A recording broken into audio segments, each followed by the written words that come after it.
So, Five Nights at Freddy's 4 is a thing. Dun, dun. I hear some people want us to play it, Phil. Do you think so? I wonder why. I've actually put super glue on your seat so you're not going to fall out of your chair today. Thank you very much. Are you ready? So ready. Let's go. Okay, so what have we got here? Wast. No, that's the controls. Oh. It's not a guy called Waz. thought Jesus Christ, I thought he was called Waz. Oh my god. That's a good baby name though. If anyone's pregnant. Waz. Just He's Waz. looking at us. That's creepy. Time to leave. See you later, mate. No. Can't leave.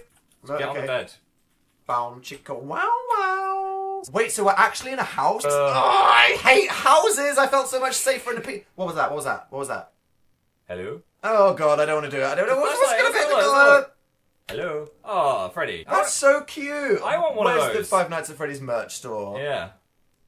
Oh no, not windows. That means the Windows? faces can pop up and stuff. I hate windows, okay, people? There's a thing you can jump out of though if you're scared. Not in the middle of the country. Where do you run to? The death barn? We have to make sure to not use the flashlight if we hear breathing, right? Okay, fine. No, shut up! I think we're safe. I think everything's okay tonight. They're not just going to prank us for the first night, are they? What do I do? How do we protect ourselves? You can't close the bed. Hide in the closet. Wait, we're okay. We're okay. Can we look at the bed again? I mean, that was. I am not looking at the bed again. They're right behind you. I don't want to look again. Look again. Oh, for God's sake. Why are there three? Why are there three? What are we doing wrong? I don't know. Ah! Throw the robot at them. You could throw lamp.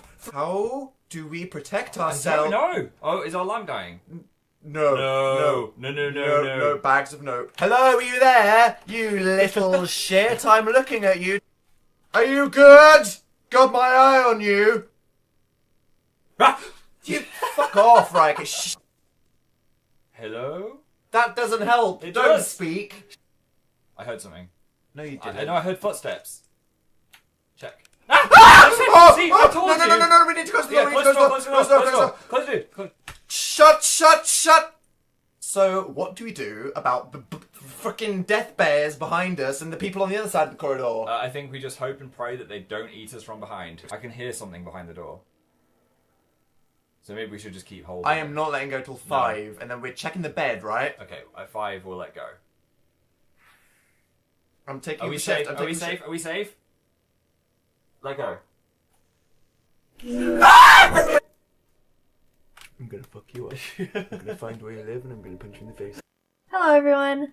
Thank you all so much for watching the animation. I hope you enjoyed it. Make sure you go over and watch the original video where the audio is from and check out Dan and Phil. Also, I'd like to say a very big thank you so much to all the people supporting me on Patreon. I would have never thought so many of you were willing to help me out. You are all the best things ever. Sorry if my voice sounds a bit weird. I literally just woke up and I was like, I need to record audio. Don't forget to follow some of my social medias to stay updated on my life and stalk me. And again, thank you for watching. I'll see you all later. Bye!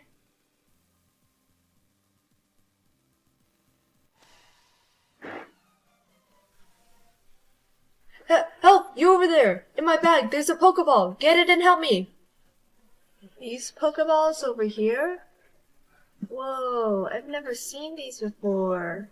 I'm a new Pokemon trainer, so yeah. Is this gonna be my first Pokemon? Is this like a really important decision that I have to make? Here, let's see him.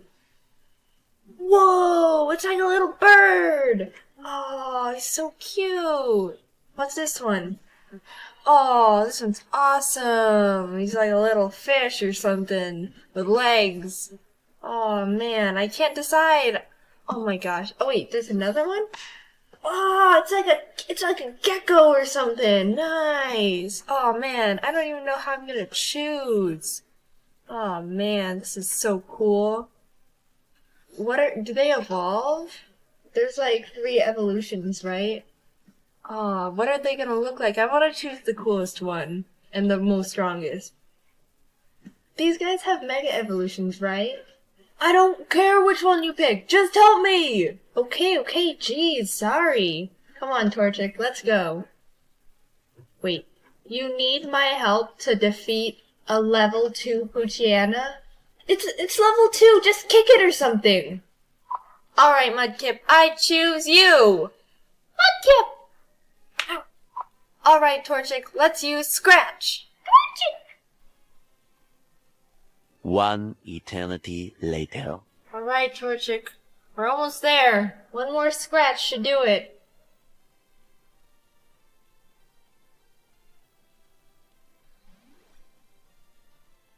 Oh, come on! Draco, use absorb! Draco! You barely did any damage. What did that even absorb? Self-confidence? Poochyena, use growl! Zigzagoon, use growl! Wingle can learn growl? Go ahead, Wingle. Use growl!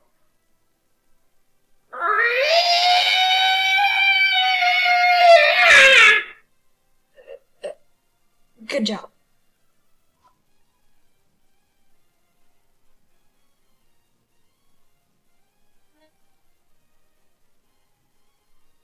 Onward to victory!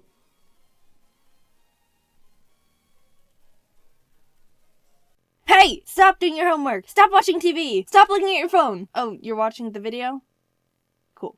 Listen! So the people who James was working with to do his plushies contacted me saying like, hey, I watch your videos, you're kinda cool, you wanna make a plush? And I was like, dude, frig yes! Friggin' sign me up! So, Jaiden plushes! Ah! Look at it! Oh my god! I have the prototype right here and just, it's so cool. It is a prototype though, so it's not gonna be exactly like this. Like the hair's not gonna be black, it's gonna be brown like in the videos.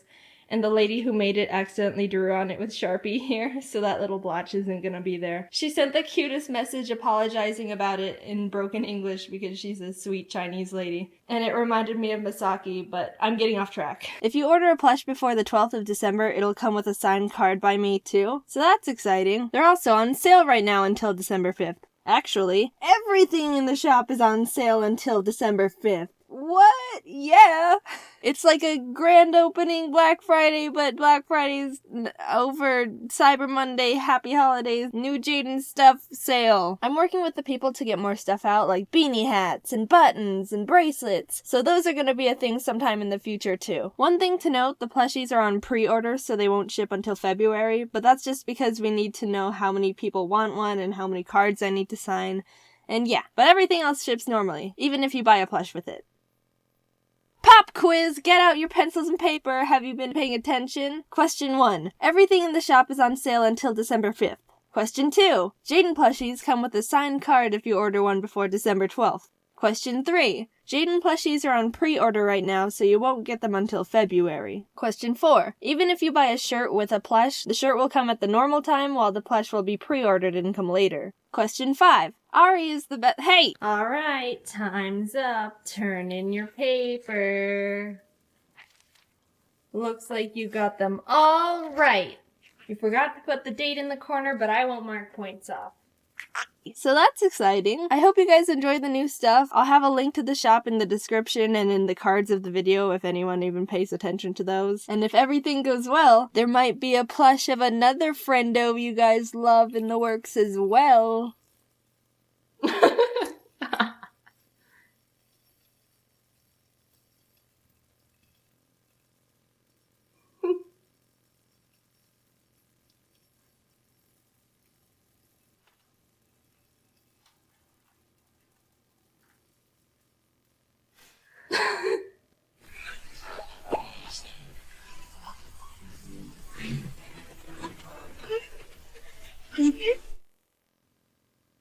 You like the plush, Ari? Yeah. Would you buy one?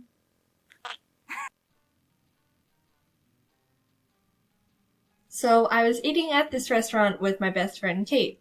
Wait, Jaiden, the audio doesn't sound horrible anymore.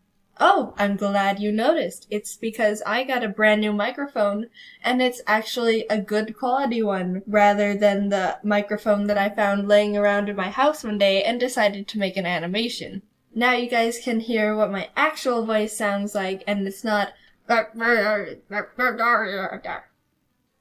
Anyway, back to the story. Now, the place that we were eating at is really cool because for kids, instead of having those coloring menu things, you can ask the waiter or waitress if you can get a glob of bread dough to play with. Freaking bread dough. I don't know anyone who would pass up the ability to play with bread dough. So obviously, Kate and I had to get the hookup. But we were both really shy at the time, so we had to choose who was going to be the one who asked the waiter for the dough. And it wouldn't have been as bad, but considering that Kate and I were both above the age where you were considered a child who can play with bread dough and not be judged by adults, both of us didn't want to be the one who asked. I don't even know how, but she ended up convincing me to be the one, and the waiter came back around 5 minutes later to ask if we needed anything. And that's when I panicked and everything went downhill. I needed to say 7 words. We want some bread dough up in here. But for some reason, I couldn't get myself to say it. At first, I couldn't do anything, and I just stared at him, and he kinda gave me this look, and then I opened my mouth, and this is what came out. Can we have, I've never stuttered that hard in my entire life. And when I realized that, I started laughing at myself, and then it sounded more like this.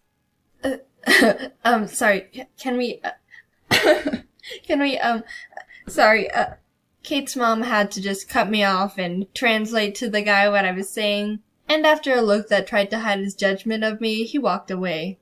I was so embarrassed, but we all got a good laugh out of it. And hey, bread dough. Automatically worth it.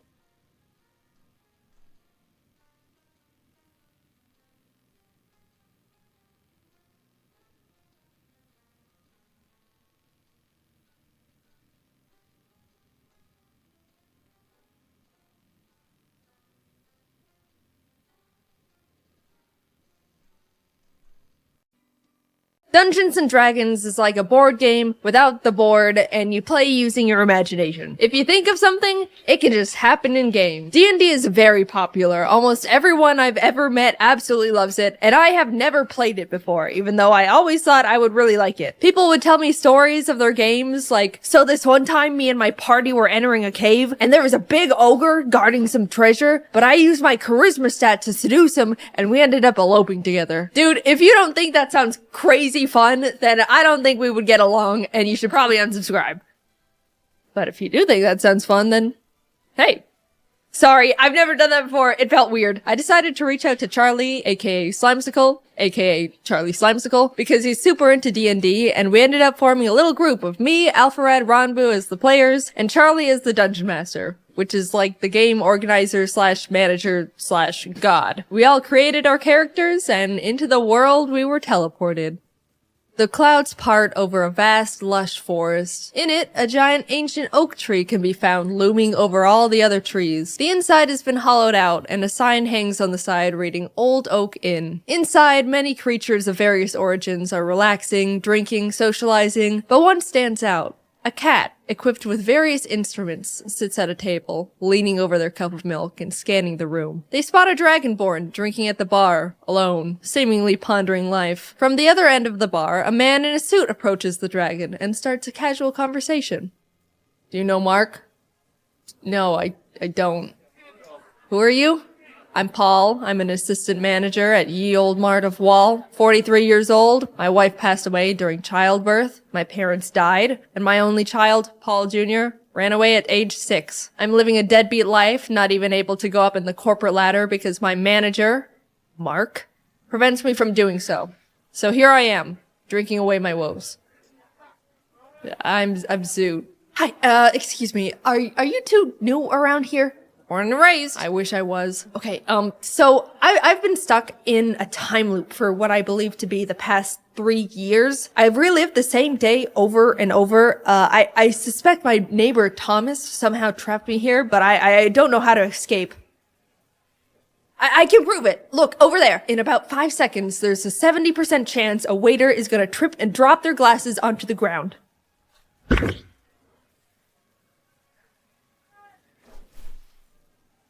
Well, alright, it's a bit impressive, but, like, it's gonna take a bit more convincing because that wasn't all that. Suddenly, a sheep crashes through the tavern windows and starts rampaging around the inn. It's going straight up crazy, knocking over tables, knocking over people. Paul mentions it's got something in its mouth, and the sheep immediately stops and runs straight up to him. As Paul takes what seems to be a scroll out of the sheep's mouth, Zoot whips out their mace in an attempt to pepper spray the sheep, but slips on a puddle of rum and accidentally sprays Paul, who just is disappointed at this point. The three open the scroll, and Zoot, recognizing it's a speak with animals spell, translates it, casting a huge shockwave and blasting everything in its radius.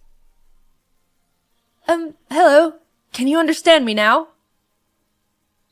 Why the f did you try to spray me with mace? Zoot and the sheep start bickering as Paul and Tholomew just stare at them. Just forget it. I'm no ordinary sheep. I used to be human and was cursed into a sheep's body. My name is Luop, and I need your help becoming human again.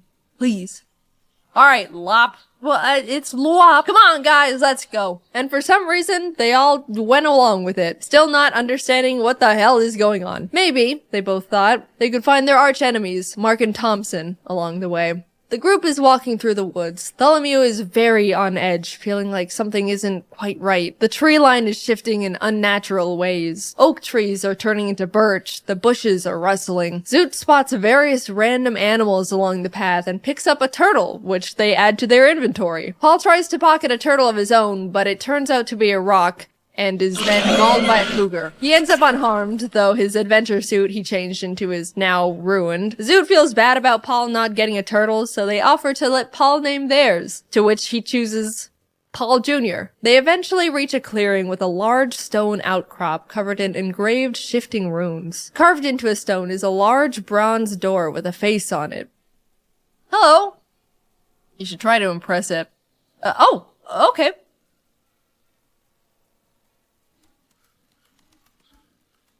Answer me these riddles 3, and then you can come in.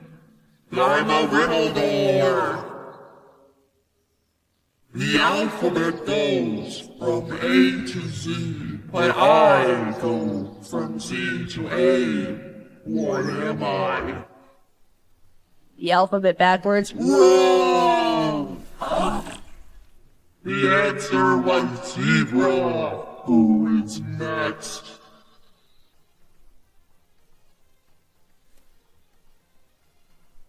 I move without wings, between silken strings. I leave, as you may find, my substance behind.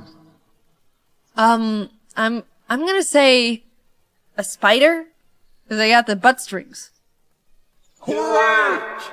You may pass. Wait, but can you turn our friend back? Oh yeah, double or nothing. Answer this next riddle, and your friend will be turned back. I creep and crawl with no eyes, legs, or ears, but I can move the earth with my peers. What am I? Can you use it in a sentence? In answer to the question? Yeah, like spelling bee style. Nice try, but you're not gonna worm your way out of this. I think I picked up on it. I don't know if you noticed, but he said worm on accident. I'm very detail oriented. Don't listen to him, he's a zebra. Paul Jr., what do you think the answer is? Turtle! Turtle, final answer. It's a worm! Correct. The adventurers walk through the door's mouth, which closes behind them. As they're walking into an open room, they're greeted by a closed silver door. Zoot immediately pitches the turtle at the door, but nothing happens. There's 3 dishes of clay placed in front of 3 pedestals, and the door face emerges once again, this time on the ceiling. In order to continue, create whatever you want. Not wanting to deal with more riddles, Zoot throws a dagger into the door's eye. Ah, dude! Fine, I'm not helping you with this one. The group, now lost with no direction, decides for some reason to all start eating the clay, even feeding some to Paul Jr. and Lwop against their wills. After all the clay has been consumed, the pillars glow red and more clay drops down from the ceiling, resetting the puzzle. Huh. Out of ideas, they decide to do what the door face suggested. Tholomew sculpts a crown, Zoot rolls out a worm, and Paul builds a penguin. They all place their creations on pedestals, which sink in and beam green before the lights turn out and everything goes dark. They flash back on and suddenly all their creations have come to life in weird clay flesh bodies. Paul cleaves at his penguin with a great axe, nearly cutting it clean in half, revealing that the inside is just more clay. The worm monster looks at Zoot and says, "It's wormin' time!"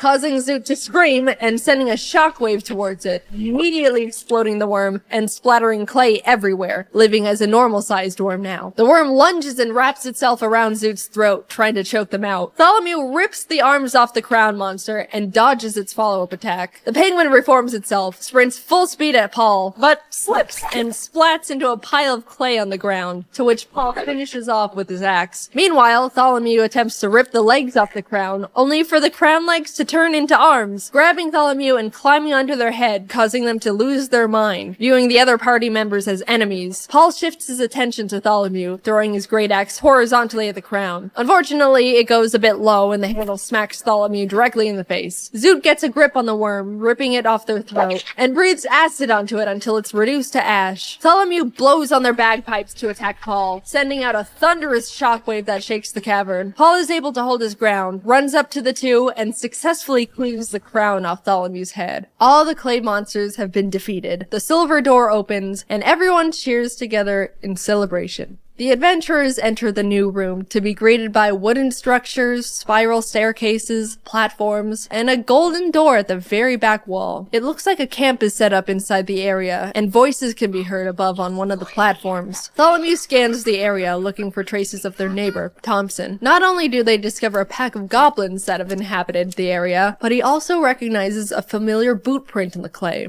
It's the same type Thompson wears.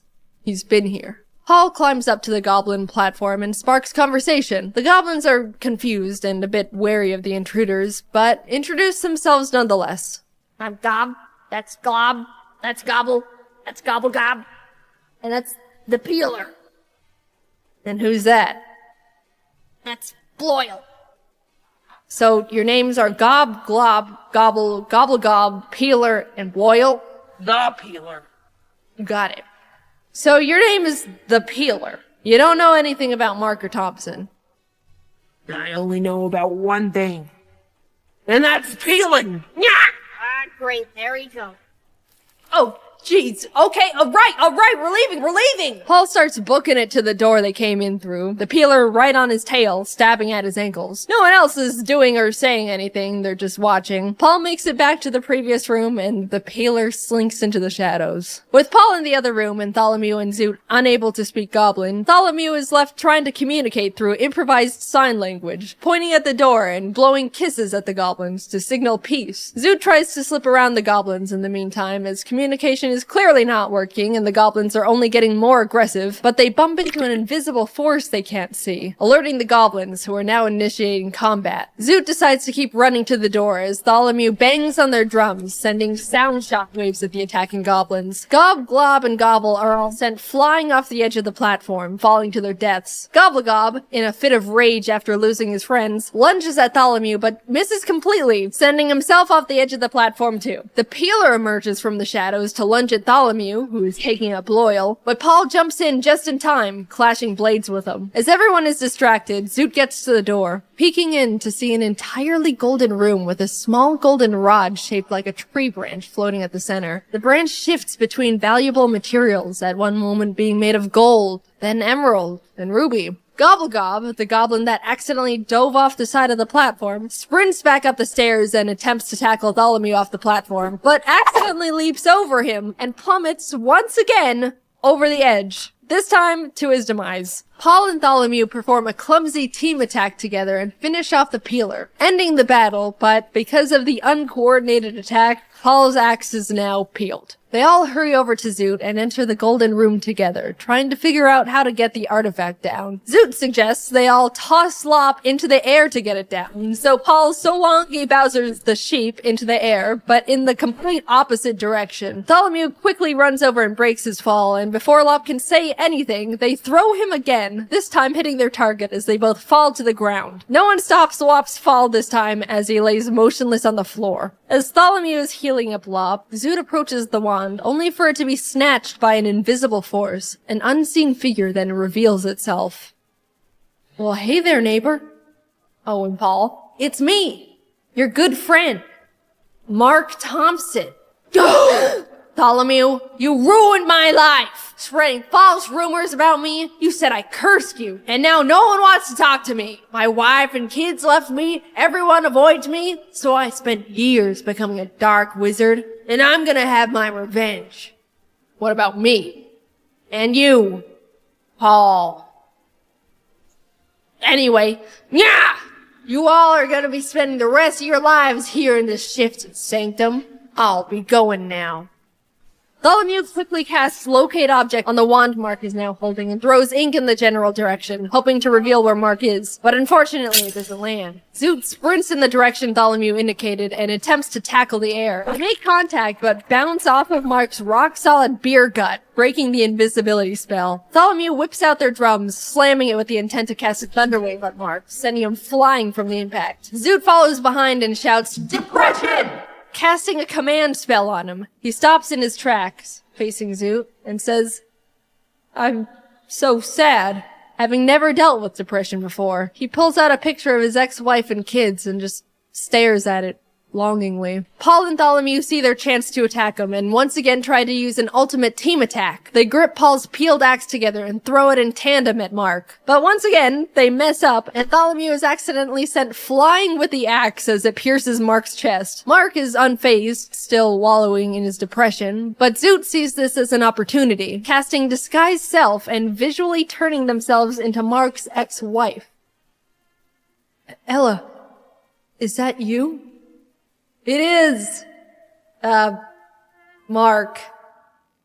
Mark drops the photo and wand, sobbing, and slowly walks towards Zoot, who has their arms out, ready for his embrace. He grabs Zoot and pulls them close, tears streaming down his face. It's been so hard. It's okay. I'm here now.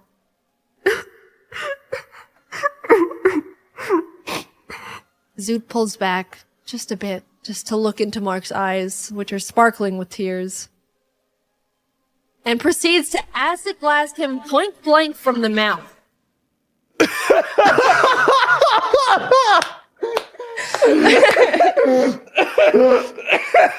Mark is heavily damaged but alive, snapping back to reality and throwing Paul's axe to the ground. If I can't have the wand, no one can! Paul picks up one part of his peeled axe. Looks like the manager position just opened up. He throws the axe and hits Mark, but doesn't kill him. He then picks up the other peeled axe part to throw as well, but it boomerangs around and hits him in the back of the head. Tholomew grabs the wand from the ground and points it at Mark. This is for everything. The low tax return, the restraining order, for moving in next to me. You're my personal hell! Ah! Mark turns to Paul while being zapped by the wand.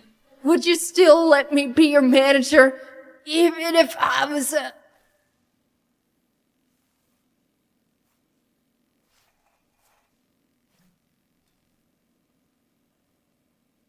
You're fired. You guys did it! Please, use the wand to turn me back into a human. Please! Tholomew casts the wand's powers onto Lop, finally turning him back into his original form. Paul and now human Lop lock eyes. Hi, Dad. Paul Jr. Is that you? Oh! Paul and his long-lost son, Paul Jr., embrace. The wand, now all out of magic, crumbles into dust, and the party exits the cave. The bombs detonate, and the explosions erupt behind them as the group walks off together. Thanks for watching. This was a different type of video, but I hope you enjoyed it. Especially big thanks to Charlie, Ranbu, and Jacob for the great D&D session. It was super fun, and I really want to play more. I'd like to upload highlights of the actual D&D session to my second channel eventually, but it's not ready yet because I'm bad at planning. So maybe that'll happen one day. Anyway, this was a big project. Thank you to the team as always, and to Sir Meow for the sound effects. Links to everyone are in the description. Okay, I will see you later. Bye-bye. Remember when Pokemon sent me every single one of their Gen 5 sitting cuties for me to rank? Turns out they really liked that video. So much, in fact, that they said, "Hey Jaiden, awesome video. Why don't you come to Japan to watch the Pokemon 2023 World Championships?" Our treat. You won't have to pay for your flights or hotel or nothing. I've been to Japan once before in my entire life, and it was back in 2018 with my family. We did a bunch of fun little Japanese tourist things. It was a phenomenal trip, but ever since then, I've always wanted to go back and do all the awesome nerdy stuff Japan has to offer that I didn't want to bother my family with. At the time, they didn't even know who Luffy was. They would have been so lost. So when Pokemon extended their hand and offered to fly not only me, but Jacob out to attend the biggest Pokemon tournament in the world, I jumped for joy. Free trip to Japan! The tournament was only going on for a single weekend, but Jacob and I planned to stay there for 3 whole weeks to do a bunch of said extra nerdy stuff. We were pumped. Eventually the time came, Jacob and I were packing up all our stuff, and decided we both would bring an extra suitcase so we could treat ourselves a bit and buy a bunch of cool stuff while we're there. Don't judge us, we're anime and Nintendo-loving impulse buyers going to Japan. A game plan was needed. We were being responsible. 2 extra suitcases was definitely gonna be enough. Yep. Equipped with our extra luggage, we headed off to the airport. Pokemon straight up gave us business class seats. We didn't ask for them or anything. So when we boarded, we realized we had the seats where you could lay down. There even was some sort of seat divider that acted like a car window, so I could roll it down and bother Jacob whenever I wanted. Quick little 11-hour flight later, and we were in Japan. It was time to have the best trip of our lives. I'm not joking. I had the most incredible trip and got to do things I won't ever forget. And I won't, because I've now plastered it onto the internet forever. We landed midday Japan time, so we decided to go to the first thing we wanted to see while abroad. Japanese McDonald's. I couldn't order anything except fries, but Jacob and I both dropped our jaws when we saw something called the Double Big Mac on the menu. I thought Americans already went big with the Big Mac, but Japan did the impossible, just to send a message. What a magical place. Let's begin with the next morning. Pokemon planned a bunch of cool stuff for the creators and partners they flew out, beginning with a group field trip to the Mega Tokyo Pokemon Center. Jacob and I woke up early for it and missed the bus they had for us. And it totally wasn't completely my fault entirely because I hypothetically didn't read the schedule correctly and was taking my sweet time getting ready. Why would you think that? So we had to take the trains on our own to get there. Anyone that remembers my first Japan trip knows the trains were me and my family's mortal enemy number 1. We kept getting it wrong and it was failure after failure the entire trip. You'd think that with all that prior experience and struggle, I would have grown as a Japanese train understander, right? Nope, we got on the wrong train. But at least we were having a good time, haha. After a lot of freaking out and mental strain and regrets, we finally arrived at our destination, and although by the time we got there they had already finished looking at the Pokemon Center, we were able to grab a quick snack with the group at the Pokemon Sweets Cafe. I meant to take a picture of the Pikachu waffle before I ate half its cranium, but I forgot, so this is what you get. Now that we were with the group, we were able to travel with them for the rest of the day, so we packed into the bus and headed off to a traditional tea ceremony where we were taught all about how the tea masters would make tea and tea etiquette, and all these things about the significance of tea in Japanese culture, all while getting to taste the tea master made. Again, I meant to take this picture before I took a chunk out of the little sweet they gave us, but here we are yet again. I'm just not that great at this. They also served us a really special lunch of super fancy bento boxes, like so fancy that the host was like, dude, I've never even had these bento boxes before. I was super excited, but I don't mean to be ungrateful or wasteful, but the box was full of super fancy, complicated fish and seafood. I knew going to Japan I'd have to be flexible with food because it's really hard to be vegan or even vegetarian there, so I really tried to eat as much as possible and look thankful. But yeah, I struggled a lot. But I still had a great time and it was an honor. We were dropped off at the Yokohama Chinatown and left to explore a bit until dinner in a few hours. Everyone separated into groups and Jacob, Stefan, the guy that sent me all the sitting cuties, you guys remember him, the guy named Steve, and I went and pursued the street food a bit before stumbling into a little arcade with a bunch of crane machines. I got this silly little bear minifigure. His name is Chico, so I decided to innocently carry him around in my pocket for the entirety of the trip. You know, because he was silly. This single action severely changed the course of my mental stability going forward.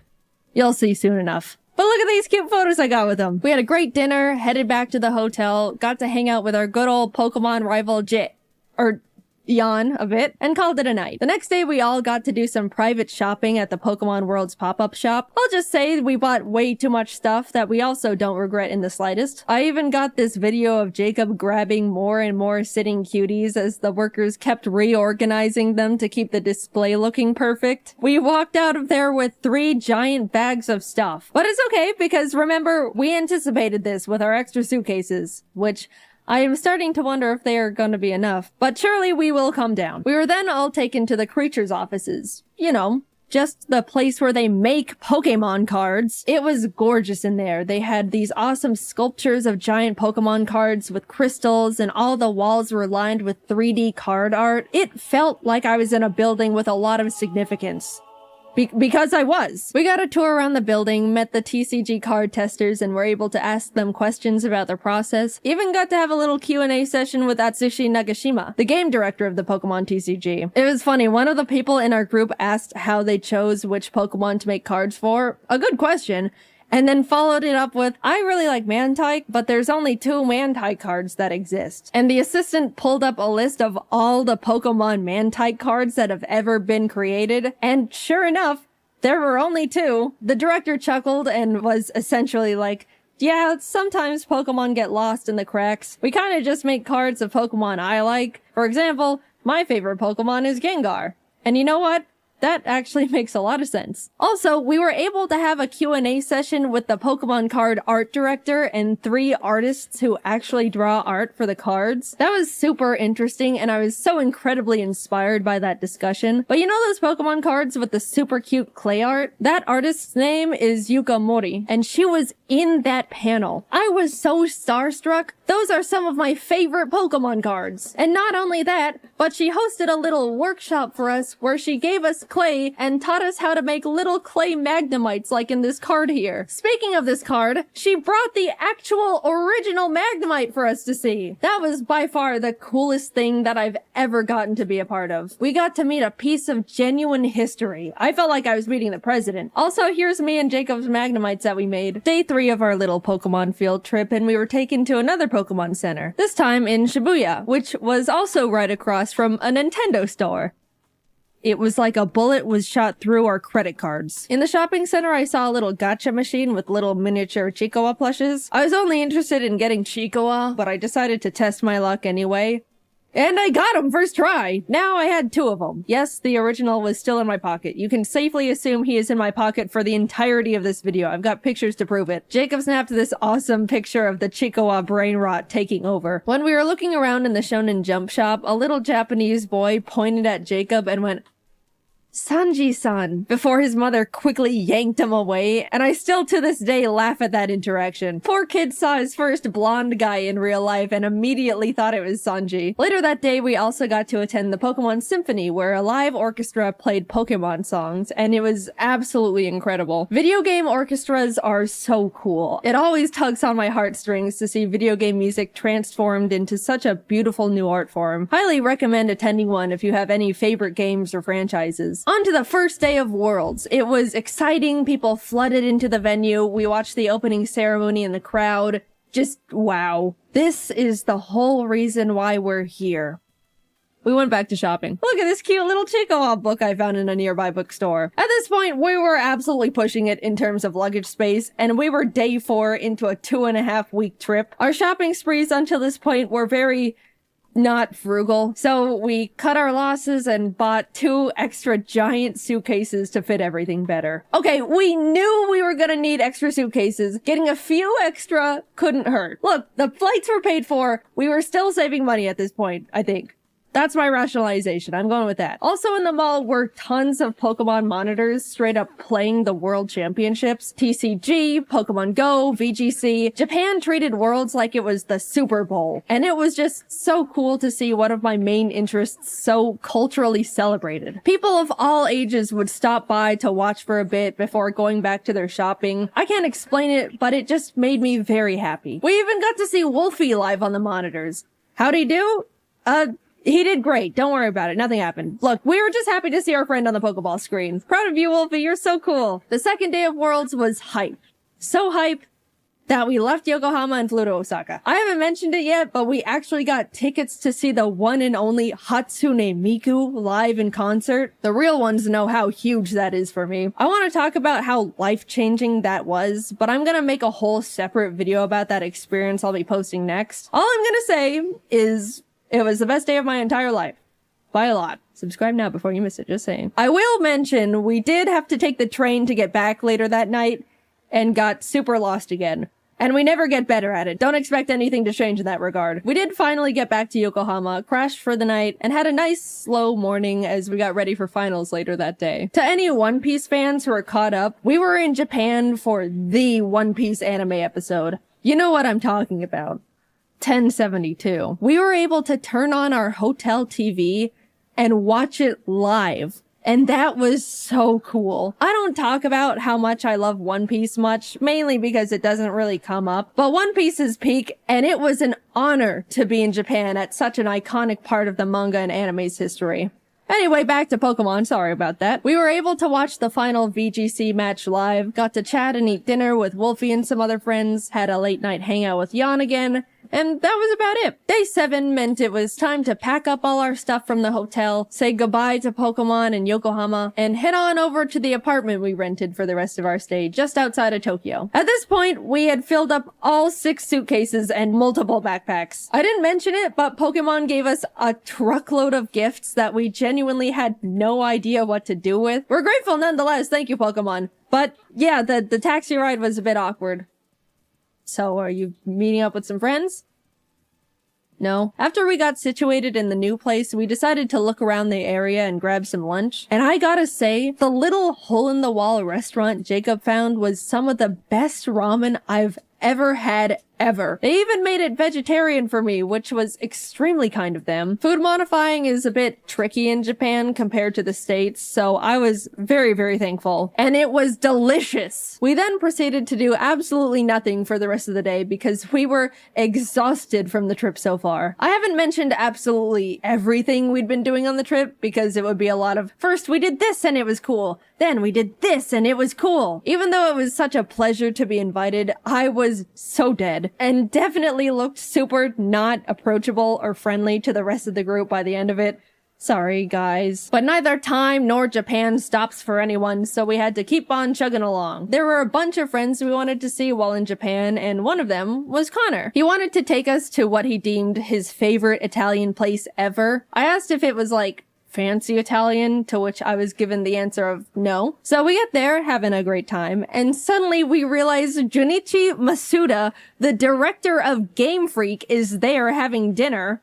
Not a fancy dinner, my ass. I then look down to see the Freddy Fazbear FNAF t-shirt that I am wearing. Not the best Jaiden moment to exist, but hey, what can you do? The food was phenomenal, though. I already mentioned the best ramen I've ever had while on the trip, but this was genuinely the best pasta I've ever had in my entire life. Maybe even a top 3 meals ever for me. I don't know what the other 2 would be, but that Connor place is definitely up there. The next day, we went to the One Piece store in Shibuya and bought a lot of stuff because there was a lot of topical and hype things in there, as you could imagine. If you don't get it, go catch up and come back. Don't worry, it won't take too long. My favorite character is Mihawk, but out of all the stuff the store had to offer, there were only a few stickers and a single keychain for Mihawk. I'm still mauling about that one. I just want more Mihawk. Is that too much to ask for? Even this guy got better merch. The world's greatest swordsman deserves better.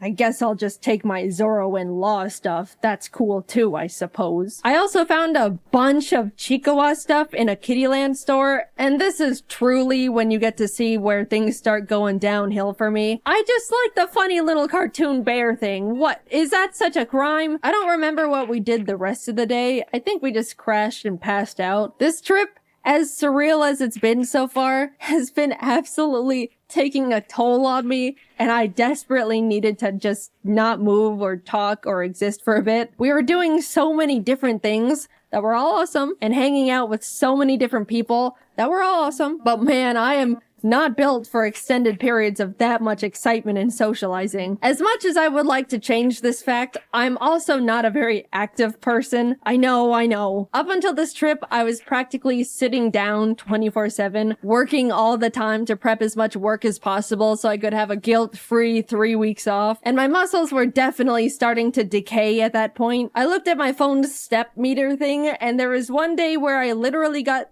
300 steps. That's pathetic. And suddenly, I'm logging over 20,000 daily. My body was screaming. What the hell are you doing out there? Please stop. Plus, we were in Japan during the hottest, most humid time of the year. Every time we left the air-conditioned luxury of a building, we would immediately be drenched in sweat. Look, I'm used to the heat. I grew up in Arizona, but even this was too much. So yeah, crash and burn it was. Tokyo Disneyland was a bit underwhelming. It felt like a slightly worse version of the one in California because of the oddly spaced layout and surprisingly empty vibe. We did go to a Stitch-themed show thing, and as we were walking in, a worker stopped us and said, "Oh, excuse me, Stitch only speaks Japanese," like warning us it's not super tourist friendly. But I just think the statement of Stitch only speaks Japanese is hilarious. We went in anyway, and yep, Stitch only spoke Japanese.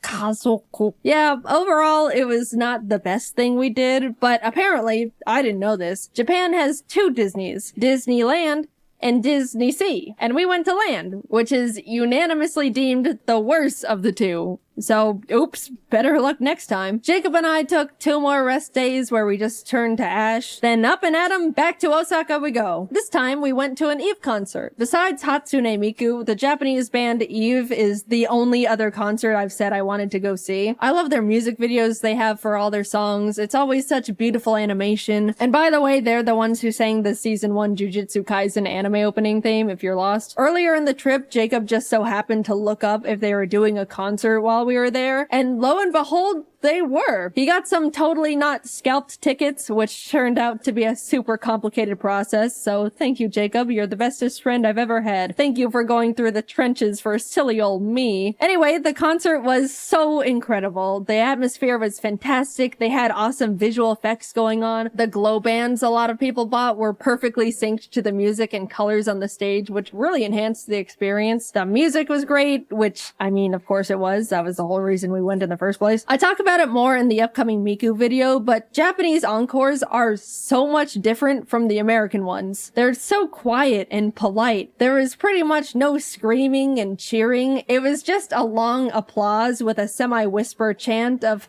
"Encore! Encore!" And they also made us wait like 5 minutes for them to come back out. My hands were getting itchy just from clapping so much. That's how long it took. And then when they finally came out, they ended up doing like 5 extra songs. I mean, I'm not complaining, but after the 4th time thinking, man, that was a great last extra song. Well, time to head home.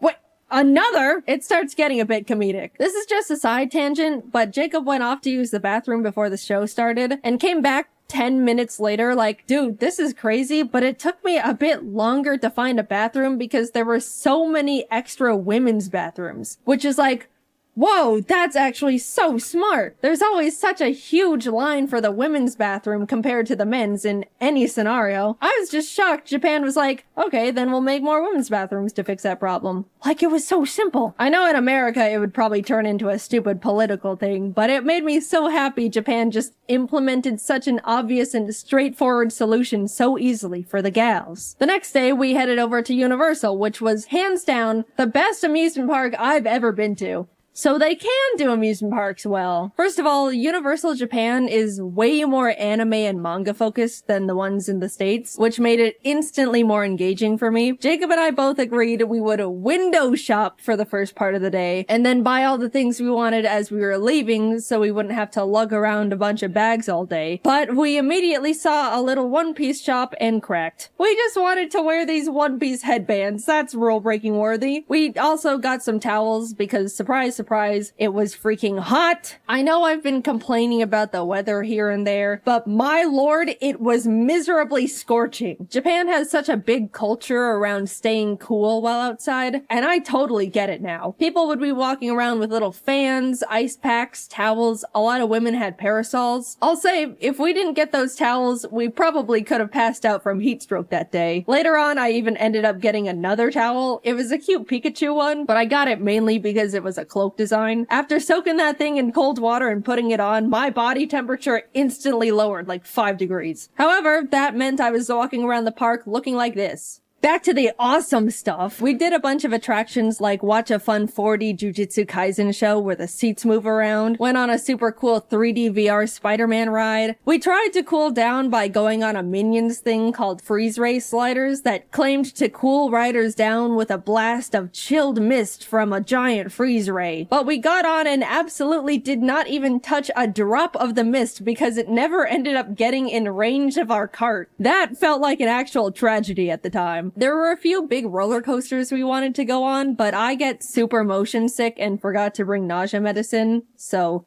no roller coasters for us. But I shall return one day. The park, of course, had a bunch of cool themed restaurants, one of them being a super cool One Piece restaurant. Did I mention I like One Piece? There also was a special Sanji one, but we didn't know you needed a reservation, so phooey. It was awesome though. I love One Piece. After a few hours of rides and being broiled alive, we decided to fully cool off by going on the Jurassic Park ride. That's just giant splash mountain with dinosaurs. We cooked in line for probably a solid hour, and as soon as we were literally stepping foot inside the ride, it started pouring rain.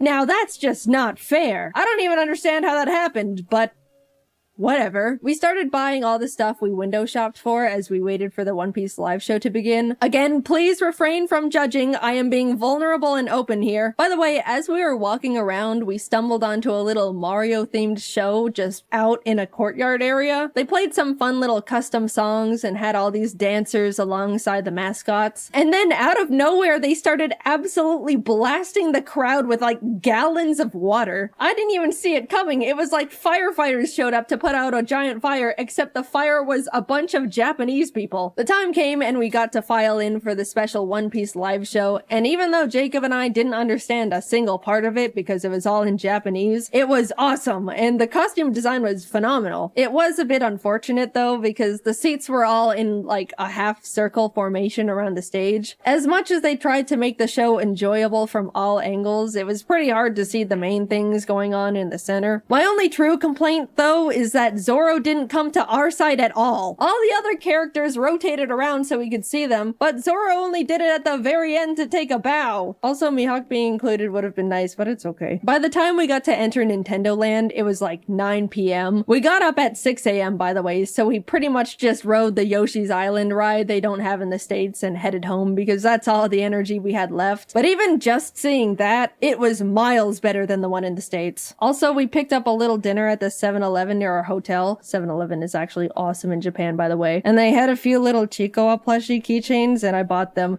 Just being transparent here. We woke up early the next morning to catch our flight back to Tokyo and hurried over to the Kirby Cafe. Emily actually booked the reservation for us. She was meant to also be there, but she was only able to get 2 seats and gave them to us as a gift.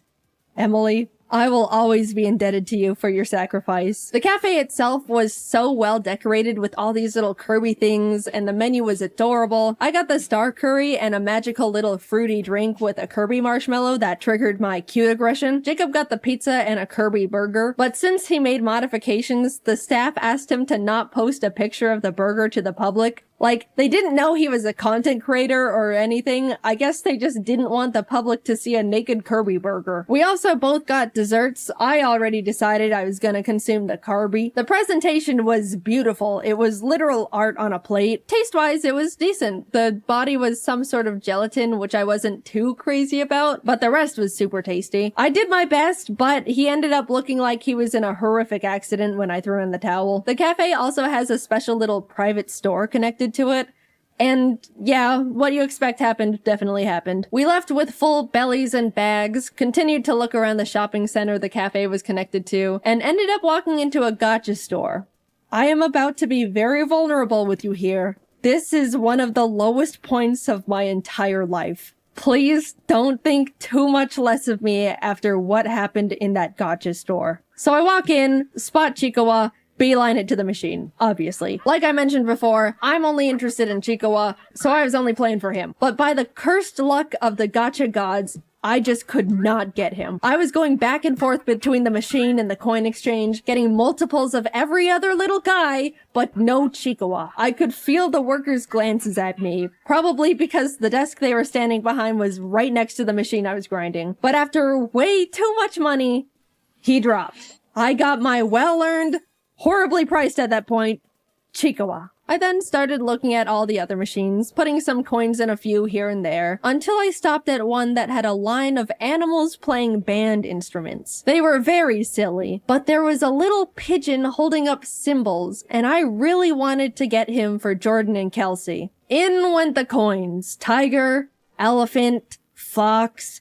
It was happening again. Everything except the one I wanted. Which I know more or less that's the luck with gachas, but it was getting to the point where I was getting surprised the pigeon was dodging me as much as it was. Surely the next one. What? Eventually, I had to go back to the coin exchange, and as I was about to put in more money, I saw out of the corner of my eye one of the workers peek out and take a look in horror at all the gachapons that were sitting at the top of my bag. They then raised up their hand and said something in Japanese while shaking their head, and I knew in my heart I was being cut off. No, please! I can stop whenever. Just a few more hits and I'm done. The pigeon is next. I can feel it. Why do you look afraid? What's under the desk? I got kicked out of a gacha store. I had hit an all-time low. I told my friends and they said they probably just thought I was gonna try and resell them, but I don't even know if that would even make it sound better knowing I was getting so many that they thought I was robbing them blind. I just wanted my little Chikawa and pigeon with cymbals. We made dinner plans that night with a friend and we were just about to grab a taxi and head back to freshen up, but Jacob and I caught sight of a fun anime and goodies shop. Who do we think we are? People with self-control? We'll make it quick! We rushed in and split up for optimization. As I was looking around, I saw it. A whole section dedicated to Chikawa. It was like someone put a freshly baked pie on a windowsill, and I was suddenly floating over to it. My eyes were zoned in, making sure I saw every single thing possible, putting Chikawa after Chikawa in the basket. Jacob eventually came over and showed me a picture he took on his phone. In my tunnel vision, all my eyes registered was that the picture showed more Chikawa in the store. I immediately went feral. Where? Jacob's eyebrows went up in surprise and maybe a bit of fear. And as I looked at the photo again, I realized Jacob wasn't showing me a picture of a different Chikawa section. He was showing me a picture of me at the current Chikawa section I was standing in because he thought it was funny. And in my Chikawa brain rot, I didn't even register I was in the picture. I just saw more Chikawa and went obsessive. This is how I am. Either stand by me or leave. No, I don't need an intervention. Put it away. We left. I looked longingly at the crane machine Chikawas we didn't have time for, and we made it in time for dinner. Plus, we ended up in another arcade nearby anyway, and I got myself a Chikawa from one of those machines, so it worked out. Stop. I don't want to hear it. Finally, we were reaching the end of our trip. We spent the last day grabbing lunch with Emily and Didus. There was a cool One Piece scavenger hunt event going on, so we also did that with them. We basically had to walk around Shibuya and find special One Piece trading card posters hidden around the area. And if we found enough, along with the special card of the day, we could get a limited edition mystery card. It was fun. but also hot, and all my clothes were sticking to my body. Didus generously let me borrow his umbrella, and I jumped for joy as he showed me it was coincidentally Chikawa themed. I don't know what's wrong with me. All I know is that bear makes me happy. We spent a few hours completing the scavenger hunt, got our special cards, and bid them farewell. Always good to see you guys. Bye-bye. I accidentally stole Didus's umbrella. It looked so calculated. They knew how much I was obsessed with Chikawa. They'd been watching my Instagram stories. Follow if you want to see brain rot in real time. Emily, I have the Chikawa umbrella. I didn't mean to steal it, I promise. It's not what it looks like. Since we were leaving in the morning and wouldn't be seeing them again, they just let me keep it. But the side-eye Jacob gave me the rest of the way back. I didn't mean to— stop it! Getting back to the apartment, reality hit us hard. We needed just a few more suitcases.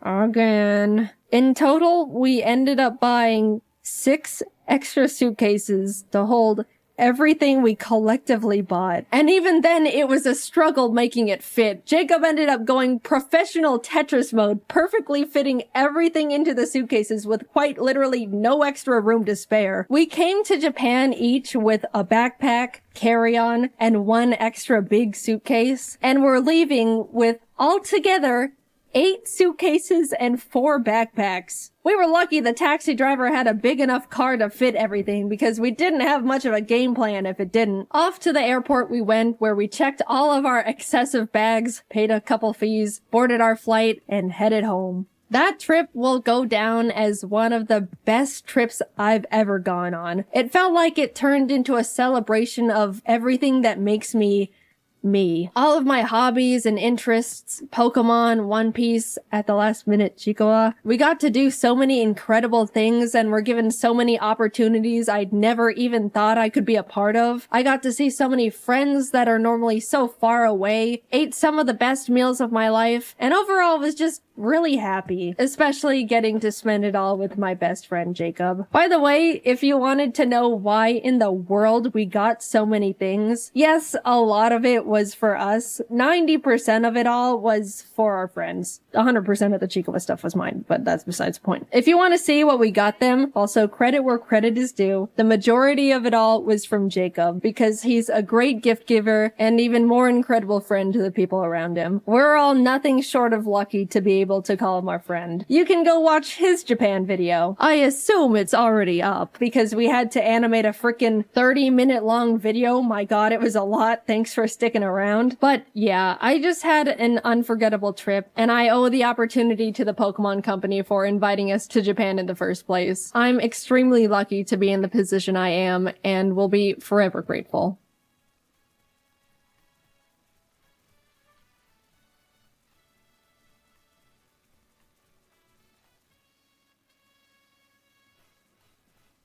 It's that time of year again. Ari turns 3 this year, which means he'll be dead in approximately 27 years if all goes according to plan. The clock's ticking, Ari. When are you gonna get a job? But for now, we can just focus on giving him a good birthday. Since he's still just a wee lad, he hasn't accomplished much yet. And the world is full of amazing treasures to be experienced, like making friends, or, I don't know, going to a park. Oh wow. Oh yeah, Ari, look at you go. Wow, look at you. There you go.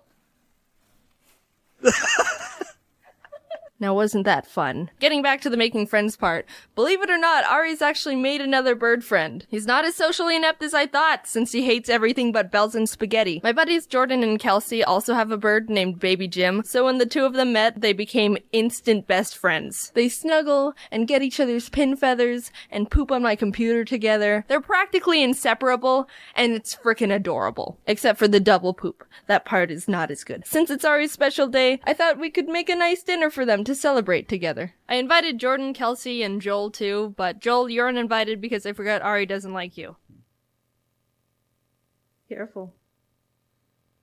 Ah! I got a bunch of party stuff, so Jordan, you're working on the spaghetti, so maybe Kelsey and I we can decorate the table. Alright. You got confetti. Want to sprinkle some on the table? Well, I want to open it gently. I don't want it to just... Kelsey! No, you said. I think I got confetti in my eyes, guys.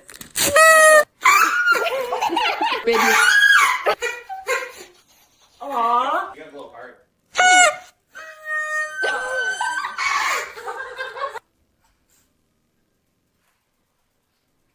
Jordan, what's your spaghetti secret?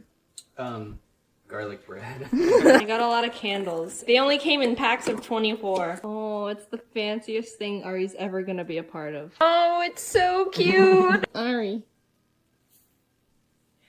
Oh, don't get on the table. Oh no! You got confetti in your spaghetti. Wanna see it?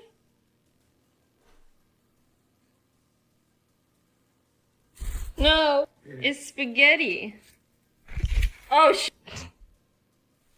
Oh no! You want spaghetti? You don't have saucy feet. Oh, that's the good stuff, isn't it? Oh, it's a good party after all. Yeah. Oh, good boy. Oh, it's like Lady and the Tramp. He's got spaghetti on his wing, right here. Does he? Yeah. I want to see what happens when they're eating. Oh, Ari just took the whole thing. Maybe it's time for cake. It's a bird cake. Want to know how I got the candle in? Oh, nope. If we pretend to eat it, will he eat it? Do you want to try and eat it?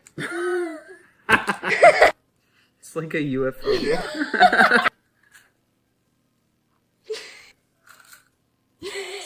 I'm Hey. getting styrofoam. It's good. Get a piece. See, now you like it. Oh, see, it's good. Look at Ari, he's got his piece too. We could just pretend that they're eating right next to each other. There you go. What if we take the plate away? Maybe he doesn't like gay. Oh, there we go. Go get it. Get it, baby Jim. Get it, baby Jim. Why is there a staple? Ari, why do you have a staple? Want the toy? Why are you on the floor? Come here. Where are you going? He's gone. Bye, Ari.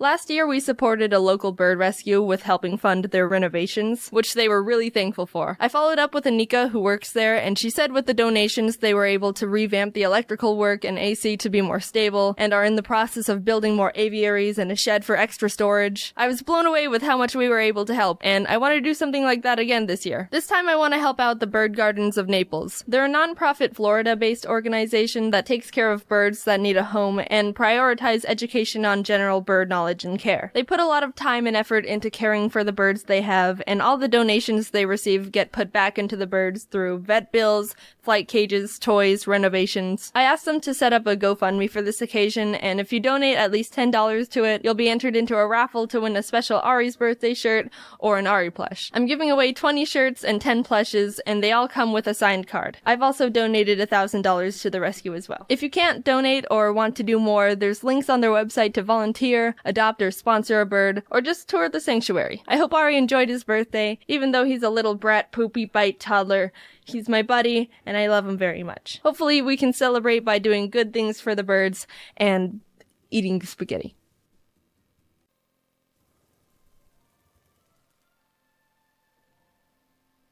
This is Asperia, a beautiful place known for its breathtaking scenery, gorgeous mountains, bustling villages, and secrets around every corner. In a forest somewhere, Jaiden can be found playing with Ari and Tofu, her loyal bird companions. She lays back, happily enjoying the sunlight as Ari runs around, disturbing the wildlife, and Tofu eats dirt. Jaiden is the region's very own wildlife biologist. She documents every new animal she encounters in her ecological guidebook, hoping to one day discover every mysterious creature Asperia has to offer.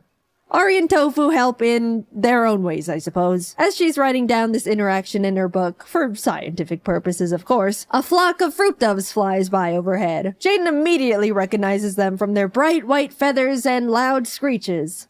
Very obnoxious ear-piercing screeches. Oh, how nature sure is a blessing sometimes. Just as they pass over, one of the bird calls spooks Ari, who is too distracted with bullying the rat. In a burst of panic from the sudden shrieks, Ari takes off and starts flying away in a fit of confusion. Ari? Ari, stop! Hey! Come on, dude, you're being dramatic. Jaiden calls out to her bird, but he's already too far away. Even if he could hear her, he's way too stubborn to listen anyway.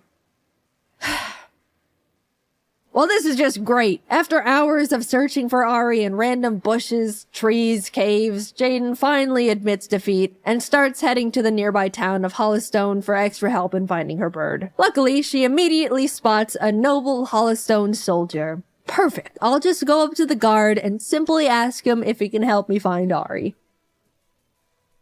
I need your help! It's an emergency! We need to alert the town! Ari the bird is missing! He's gonna die out there if he doesn't eat his daily 5-course meal! You gotta help me, man! Please, help me find Ari! Oh my god, woman, calm down! Just as Jaiden was calmly talking to the guard about the dire situation, someone approaches. It seems like they somehow overheard the conversation she and the soldier were having.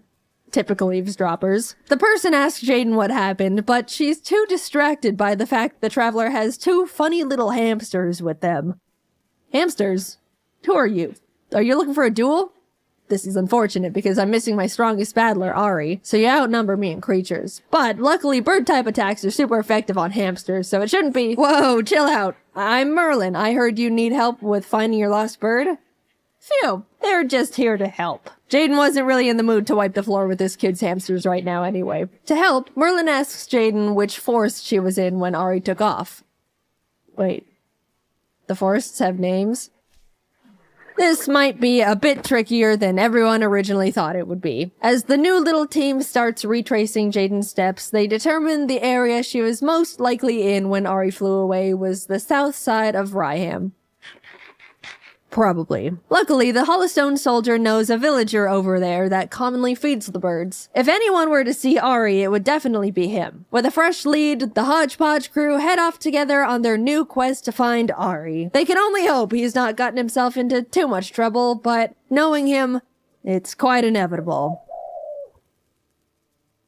This was the start to the quest line of Jaiden and her birds in the game, and also this video's sponsor, AFK Journey. Me and the AFK Journey team have collaborated to put together a fun little campaign that includes Jaiden, me, Ari, and Tofu. It's also the first time I've ever been featured in a video game, which is really cool, and it'll be active from September to November, so I hope you get to try it out. The new season, Waves of Intrigue, is out today. There's a link to the game in the description for you to download for free. Waves of Intrigue brings with it a wealth of new content, including a brand new map area, the bustling hub city of Rustport, new game modes and characters to recruit, fishing and sailing mechanics, and so much more. There's even new intense pirate and mafia elements that you can explore and immerse yourself with. On top of it all, they've added even more stories and trials to beat if you're up to the challenge. AFK Journey has given me a code for you all to punch in. Use code Tofu and Ari for some exclusive rewards. The link is down below, or you can use this handy dandy QR code. The game is beautiful, massive, and definitely has so much for you to uncover and discover throughout the entire world they've created. I hope you'll give it a try. Thank you again to AFK Journey for not only sponsoring this video, but also putting me into their game in such a cool way.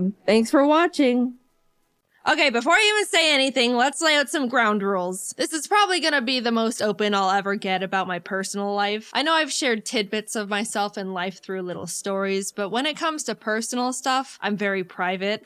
Especially within the past few years. I'm gonna be talking in very general surface level terms because specific personal details are for me to know, and in the nicest way possible, none of your business. Basically, this is something I want to talk about, share, and bring a spotlight to.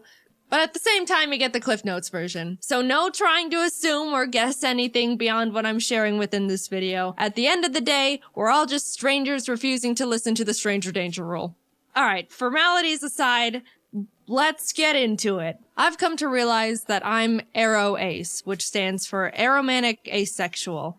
And I know what you're thinking. That's not gay. What the hell is that? And you know what? That is completely fair, because I didn't know what that was either. Aromantic and asexual are two different things, and I'm gonna break them down to you separately, starting with aromantic because no one really knows what that one is.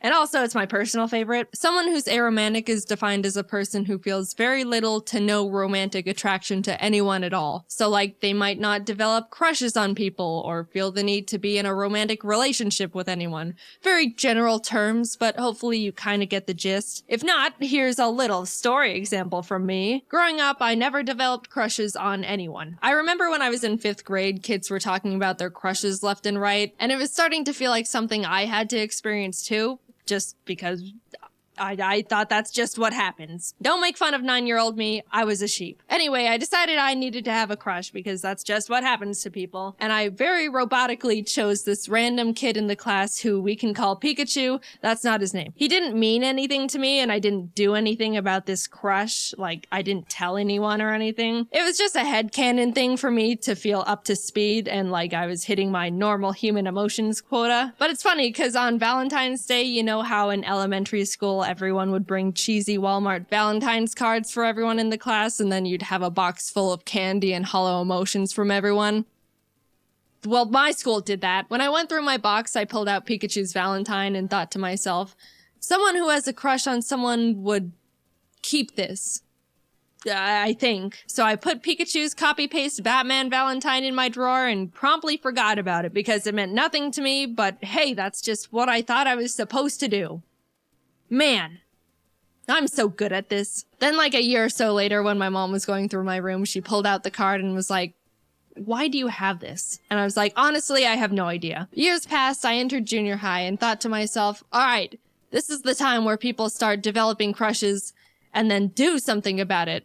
Like get into relationships or something. So I was like preparing to be interested in people. On the first day of school, I scoped out the room to see if there was anyone that I thought looked like someone I could develop a crush on. And this was when classes started being divided up into periods, so there were like 6 batches of people I sifted through. But no one caught my eye, and I thought, man, unlucky. Went through the whole school year, next year rolled around, classes changed, I did the same potentials crush scoping again, and the same thing happened. I wasn't drawn to anyone at all. Man. Unlucky again! Every year I thought something would change, especially going into high school when people started actually hitting puberty and were getting conventionally attractive. But my entire school life, grades kindergarten to senior year, which I'm pretty sure is like 13 years, I wasn't interested in a single person throughout any of it. And what's funny was I was thinking, man, what's the deal? Why is no one attractive? And I went to a big high school. There were like 3,500 students there. Surely I am not the outlier in this formula. Why are none of you attractive? By the time I was going to college, I really felt like I had to find someone. It felt like I was falling behind the curve, or if I was gonna find someone, it was gonna have to happen now. I made a lot of new friends, and that's when I thought I developed my first genuine crush. Long story short, in hindsight, no, it wasn't a crush and I was just wrong. I just met someone who I thought was cool and funny and had a really strong desire to be close to them. But looking back, knowing what I do now, it wasn't in a romantic way. I realized I can get very excited and tunnel vision on people I think are really cool or interesting and kind of obsess over getting to know them or just want to spend a lot of time with them. But whenever I got into those tunnel vision moments, if I sat down and asked myself if I actually wanted to be in a relationship with them and hold hands or cuddle or kiss, the answer was not really, but if they wanted to, I could go along with it. Which I do not think is right.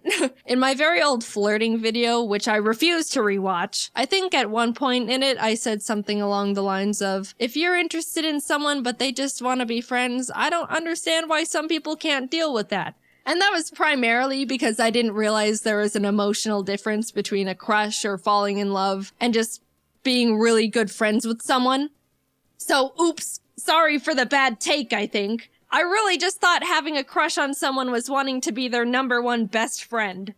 Look, I said don't make fun of me. To me, it used to feel like if I was wanting to become friends with someone to that high of a degree, that would be the next step or justify why I wanted to put this much time, effort, and energy into one person. And it didn't feel right or even fair going through all of this with someone and then tell them they're just a friend. I don't know, it just didn't feel like it made sense, even though I really didn't technically see them in a romantic way. I just didn't understand what was going on really, or that there was supposed to be real emotions instead of a logical understanding of steps. And the fact that I was under the assumption that I was supposed to be interested in people in a romantic way didn't help with anything. I always preferred to stay good friends, but never felt like I could have that, and I worried that if I said no, that we would just start drifting apart, which I obviously didn't want either. It's been a very long journey discovering this about myself. Everything I'm saying has all been extremely subconscious and not understood or defined for many years. I even used to think I was bi or pan for the longest time because I would think to myself, well, bi is being interested in both genders. I don't really care for either, but 0 is equal to 0, so I guess I'm bi or pan. I got math involved. If I knew what aromanticism was when I was growing up, things would have been a lot less complicated for me a lot sooner. I think it's mainly because people don't really talk about it or even know what it is or that it's real. Romance and love is the #1 most talked about topic on the planet. Everything I've been taught or learned through society is that love and romance is everywhere. Everyone feels it, and it's gonna happen to you. Just a funny little note, there was a point where I was listening to some generic romance song on the radio. You know, like all of them. And I just suddenly thought to myself, wait, do people actually feel these things towards each other? Like all these mushy lyrics are real emotions? They're not joking? And that's when I started feeling like something was different. I approached romance under the blanket term thought of, sure, why not? And didn't recognize it was actually a feeling, which might sound stupid, but look, I don't know. No one presented me with any other options. I did a lot of rationalizing. If someone ever expressed romantic interest in me, I would mentally make a kind of logical list of their pros and cons and the pros and cons of what a relationship would look like with them based on what I knew about them as a person. I didn't realize there was supposed to be an extra, excited feeling, or the fact that you're not supposed to think about it as if it were a business exchange. I understand compatibility is a huge important variable when it comes to sharing a relationship with someone, but at the end of the day, it's still, apparently, still a very emotionally driven thing. And I literally had to make that discovery and teach it to myself. Now, I'm gonna talk about being asexual very briefly, and I'm gonna preface it with, let's all just be mature about this, alright? We're all pretending to be adults here. I've got my eye on some of you. Behave! Okay, this is definitely treading into uncomfortable personal boundary territory for me, but yeah, I do want to share that I'm asexual too, which is defined as someone who feels little to no intimate attraction to anyone.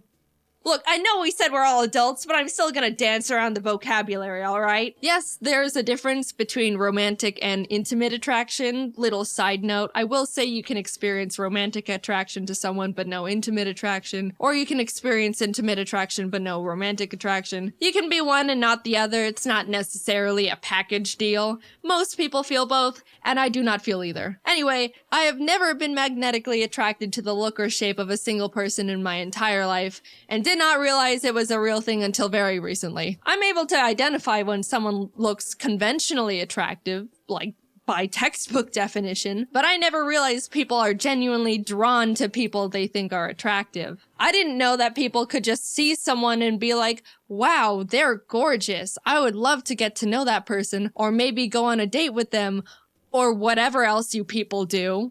I didn't think it was real. I thought people were exaggerating or something. I don't know. And I also couldn't believe that some people feel that with multiple people. Or like celebrities, which sounds absolutely exhausting. It ties back to when I was in school, like looking around for people to like. It makes sense now that no one caught my eye because that doesn't happen to me. I was just wasting my time for 13 years. I feel like such a fool. Now, there's an easy assumption to make about asexual people and that they all have zero interest in being intimate with anyone at all, which actually isn't true. Some of them are genuinely turned off by it, and some aren't. Some reasons would be that they just just don't mind it, or they want to make their partner happy, or enjoy the emotional closeness of it. There's a million different reasons and a million different people. Am I sharing what kind of a people I am? Nope. And you don't know me personally enough in the slightest to be able to try and parasocially analyze where I stand on that spectrum. I'm just here to say I am this. We are moving on. When I stumbled onto the term aro ace and started realizing I fall into that category, it helped me feel much more confident and sure of myself. I've read a lot about how people say they felt broken or that something was wrong with them. But honestly, I was the complete opposite. Coming from my very biased perspective, I think aro ace is one of, if not the coolest and most confident orientations out there. Not needing a single gram of romantic or intimate validation from anyone is so cool. All you need is yourself to be happy, maybe friends and family too. And birds. The more I came to terms with the fact I'm aro ace, the more empowered and capable I felt. But at the same time, I was also starting to feel more alone and isolated. As cool and amazing and unique and awesome as I think it is, it can be really hard for other people to relate to or even understand. Everyone else and their orientations are able to bond and relate to the love and romance aspects, and we're over here like, we don't do that. I don't even know if I'm explaining it very well. It kind of does go against everything everyone's ever been taught about anything. Romance is taught to be a basic assumed emotion, which I do think is a bit misleading. A common argument used against the aro ace orientation is that romance and intimacy is what makes someone human. But I mean, I don't know, lots of birds mate for life, which is a better ratio than people, and all animals get frisky. You know, that's just how they became not extinct. It's not an exclusive to humans thing. If I were to guess, I would assume the thing that makes someone human is basic empathy. Like, I'm not an emotionalist monster. I can still love people. I love my family and my pets, just platonically. And I would hope that you're the same. I just don't experience romantic love, which, I don't know, I don't think that's harming anyone. Definitely not me. I'm having the time of my life. I don't think you need to be in a relationship to be happy. And if you don't want to be just on your own, I think there's many types of people in relationships that push the boundaries of what a conventional relationship looks like. Telling someone that they need to be in a romantic relationship to be happy and fulfilled is weird. And then when that person says they're not happy, they're told relationships take a lot of work and that's just how it goes. And that's also weird. I don't know. I also think it's weird that once someone reaches a certain age, people inherently start thinking it's sad they're not in a romantic relationship or assume they're lonely and sad. No one thinks a child is sad and lonely just because they're not in a long-term relationship. I don't know. I don't get it. And I also think I'm rambling. At the end of the day, it's all very complicated to talk about these things, especially because I don't know the feelings I'm supposed to be feeling, let alone talk about. I just know for me, the terms aromantic and asexual are able to articulate things I was subconsciously feeling and thinking before I even realized I was feeling and thinking them. I don't plan on talking about this very much, if at all, ever again. I just want to play my silly little video games, maybe tell a story here or there. But I wanted to bring the orientations to the surface and try to get more representation out there because I thought if I could help more people become more aware of this, then that would be awesome. I was confused as hell for a while and could have used something like this. It's a real thing. You don't have to feel any sort of romance or whatever to be considered a real person.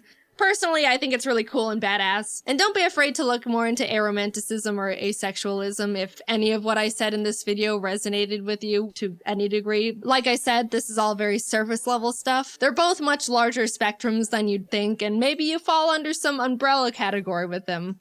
I don't know. Or not. Either way, this has all been my personal experience with this stuff. Is there more for me to figure out within it? Yeah, I'm pretty sure there is. It can get pretty complicated and confusing. Haha, awesome. Will I be sharing any of that with you? Nope, no way. This is all you get. Hope you can understand even just a little of what I talked about. And if not, that's totally fine. I just hope you can be nice. Thanks for listening. I never really intended on making this video because I haven't really felt a strong urge to, like, I don't like using this phrase for myself, but come out. But I did end up wanting to make the video to make people more aware of this stuff because I think it's important and someone has to. There's not really that many people doing it right now. Anyway, yeah, just moving forward, I guess. See you later. As of now, Jaiden Animations is officially 10 years old. Yes, I know I technically made the channel in February, but shut up, I don't count that. On July 23rd, 2014, I uploaded my first ever animation to YouTube.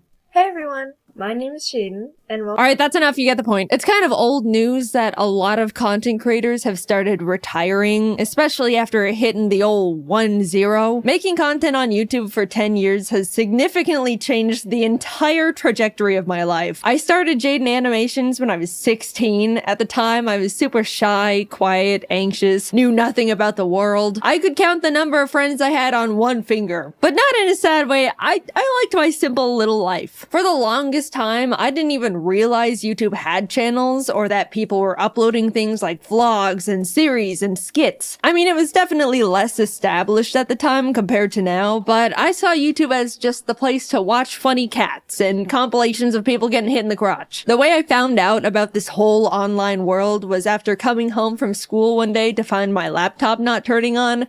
Meaning, I couldn't play Minecraft anymore. We've all been there, it's tragic. To satisfy my desperate Minecraft hyperfixation, I typed Minecraft into the YouTube search bar to see if anyone just so happened to upload any Minecraft-related videos. And oh, were there people uploading Minecraft-related videos. My world expanded exponentially at that very moment. YouTube channels, subscribers, people uploading content for an audience that looks forward to their videos. The first channel I ever subscribed to was a Minecraft YouTuber who...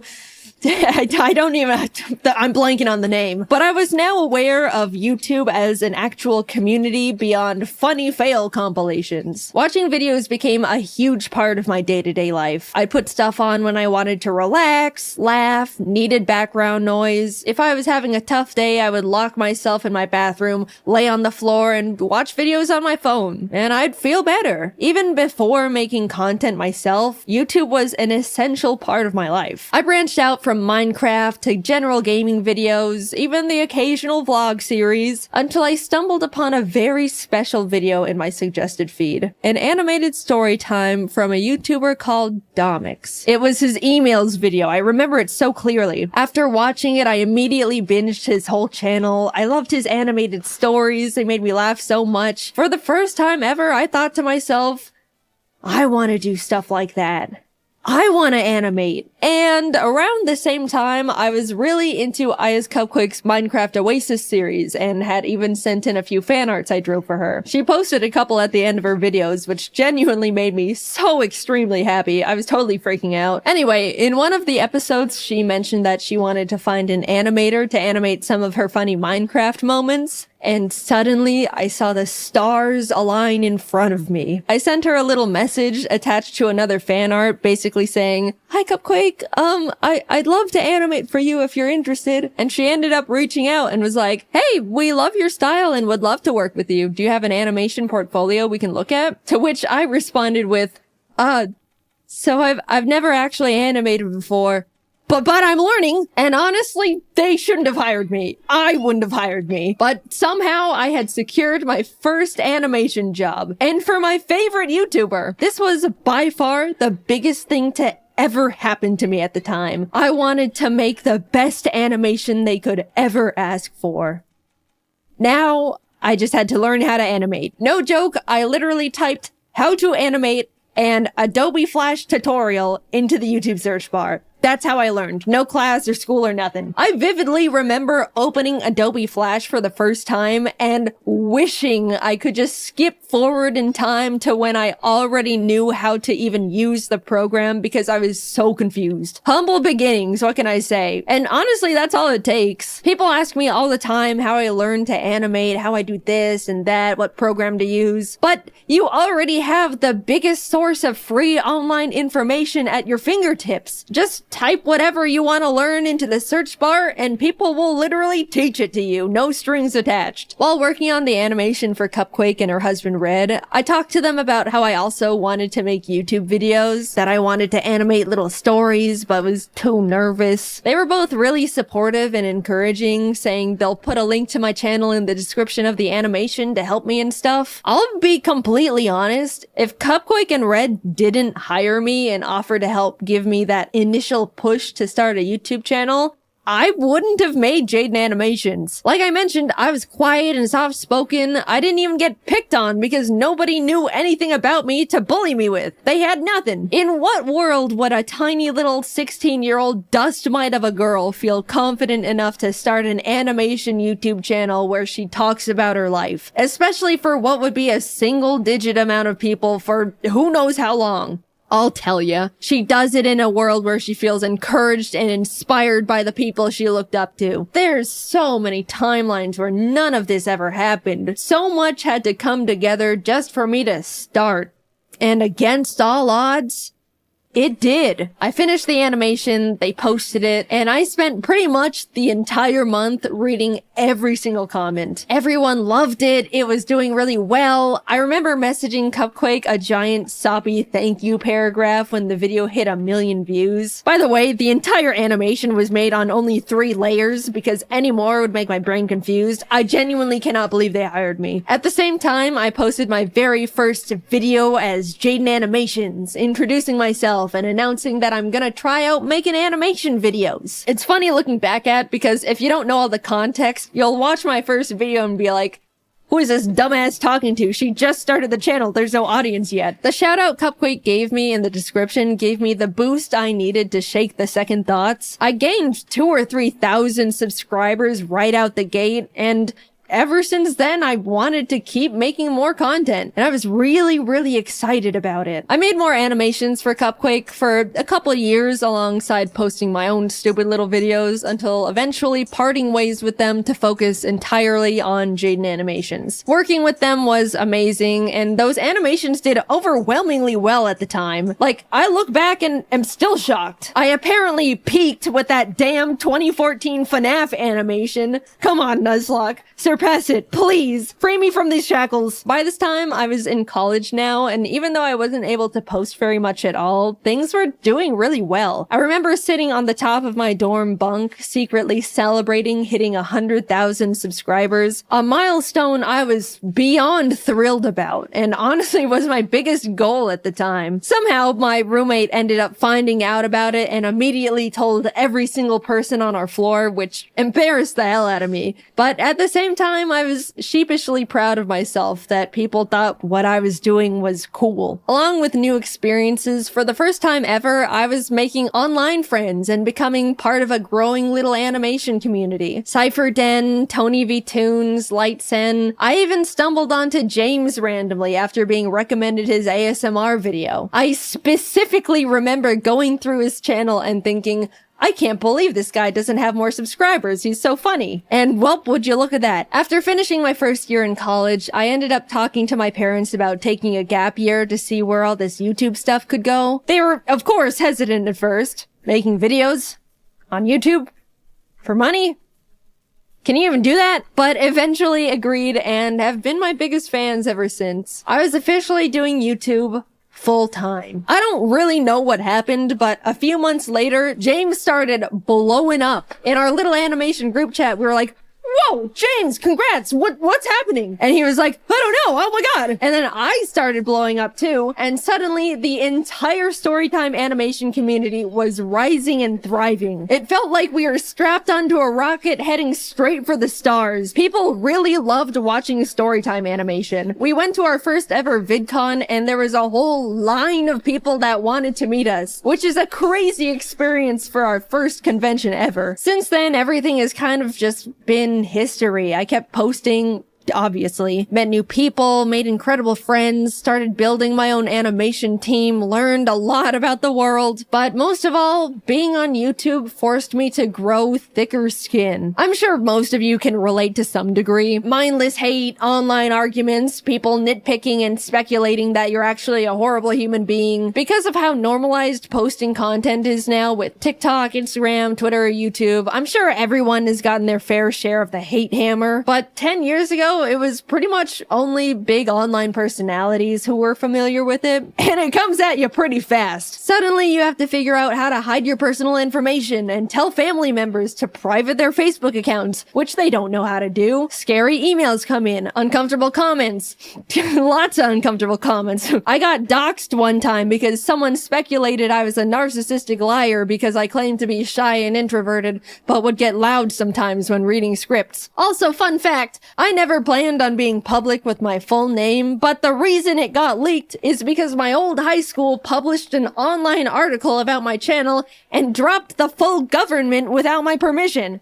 I'm still pissed about that one. And I know, this is genuinely what you just have to expect when you make content online. It's awful, but it's the truth. I didn't want to quit, so I adapted to the horrible things awful videos made about me for attention. There's nothing a passerby hate comment can say that could surprise me anymore. If anything, they're all the same and it's just annoying at this point. Not saying I'm happy that I went through all of it and it should have happened. People can be genuinely awful. But I'd like to say I've come out of it all a version of myself that wouldn't have existed otherwise. Not because of all the shitty things, but in spite of them. I've learned how to stand up for myself, grew my confidence, learned how to separate myself from my work and not take comments personally. All things you learn out in the world over time as you grow up. But cranked to 100 and during the most insecure years of a person's life. It was hard, but hey, I'm still here, aren't I? I look back and see my mistakes, bad takes, stupid ideas, regret here and there. It's overwhelmingly stressful to grow up and learn and change while in the public's eye. Even more now than ever. But all things considered, I believe I was always trying my best in the position I was in. Was constantly trying to be the best person I could be. And I won't ever be upset at myself for that. Also, I do want to say a big thing that's followed me throughout almost my whole career at this point is the fact that yeah, I've talked about mental health and things I've struggled with at the time, like anxiety, depression, rock bottom confidence, etc., etc. I've definitely spilled my guts out on the floor in front of the internet a couple times in my day, and there's no part of me that regrets it at all. A lot of people have told me that they felt more understood or learned things about themselves through those videos, but as a now adult that's had the time to grow and adapt and overcome these things, man, you guys kind of still think I'm a little bit pathetic. I see comments all the time when I'm in my friends' videos or being involved in a big event, and so many people go, wow, I can't believe how far Jaiden's come from being this puny little scared teenager. I'm so proud of Jaiden really stepping out of her comfort zone here. She is just so brave for showing her face after dealing with such low confidence. That one's always funny because it can definitely come off like I should still be self-conscious, which I'm not, by the way. I get what those comments are saying, I really do. But guys, not everything I do has to be brave. I'm just doing fun things with friends on camera. We don't need the 24/7 Jaiden cheer squad busting out the trophies and medallions every single time. And we also don't need the Jaiden defense squad scrapping with anyone that says anything non-positive about me. It's the internet. People have the right to not like me for whatever reason. I promise, it's okay. I'm an adult. I'm doing fine. I appreciate the concern. At this point, it just comes across like I'm very pathetic and puny and can't do anything. Now, somehow, a decade has passed. I'm not the tiny, small 16-year-old who's afraid of everything and can't talk out loud for more than 15 minutes without straining her throat. That's true, by the way. I spent 15 minutes recording audio for my first video and my throat was dead afterwards. It was pathetic. Now I can record for an hour, which still hurts my throat. You can probably hear it, but that's a 400% improvement right there. I'm 26, created hundreds of hours worth of content, have the most wonderful team in the world behind me, am surrounded by amazing friends, live with the most important person in my life, with the most important little creatures in my life. I've gotten to meet content creators I've looked up to, got to tour and travel the world with talented friends, talk on panels to hundreds of people who wanted to hear what I had to say, been able to tell the people that inspired me how big of a role they've played in my career, and even got to stand next to them as an equal. I'm happy. Sure, it's always been and still is difficult dealing with the stress of being in a big spotlight. I went through some bad stuff, navigated rocky mental health, trusted people that hurt me, had to pretend not to be affected by things that were genuinely hurtful just to not empower people that wanted to see me break, all while in the eye of the public where one wrong step could crumble everything I've ever created. But I'm really happy with the place I'm at, the person I've become, and the environment I've built around me. So, what's that leave me with now? A full decade, man. Damn. 10 years of the most difficult, enjoyable, terrifying, exciting, stressful, grateful, soul-crushing, unforgettably special moments of my life. How lucky and grateful I am to have the privilege to say I've gotten to experience so many impossible things, to have so many dreams created and come true, to see myself persist through such a difficult position to be in. After taking a lot of time reminiscing and thinking about what could come next, the direction I want to take to follow what could keep making me happy, I've come to accept that YouTube isn't gonna be part of it. I'm happy with what I've accomplished. I had my rise and grind years. I experienced real and true passion. That's all I could really ask for here. There's not much else I want to do beyond it at this point. But before you freak out, I'm not quitting right this moment. I still absolutely love making content and still have the desire to keep making videos. But my YouTube years are numbered now. I fantasize about logging off as Jaiden Animations and becoming a normal person again. I want to move to a random-ass town in a random-ass place, have a little house with my creatures, have a normal job with normal hours and normal problems, live a life where people don't know who I am before I introduce myself. Not saying I don't like being recognized. You can come up to me, I promise. I don't mind. But eventually I just want to feel like a person again. Normal is rapidly changing nowadays, but I don't want this chronically online lifestyle forever. How nice it would feel to one day not have to triple check every single thing I say in fear of people's pitchforks, or fear for my safety when people maliciously leak my private information, or even be constantly surrounded by strangers' opinions on me and every version of myself I've ever been, every moment of my life. I hold it all together pretty well, I'd say. I mean, it's my job to. And none of these negatives have and ever will outweigh the positive aspects of this incredible opportunity that you guys have allowed me to have. I don't want to come across like I'm complaining. I very much understand this is just unfortunately part of it all, and I'm very privileged and very grateful. But I can't do it forever.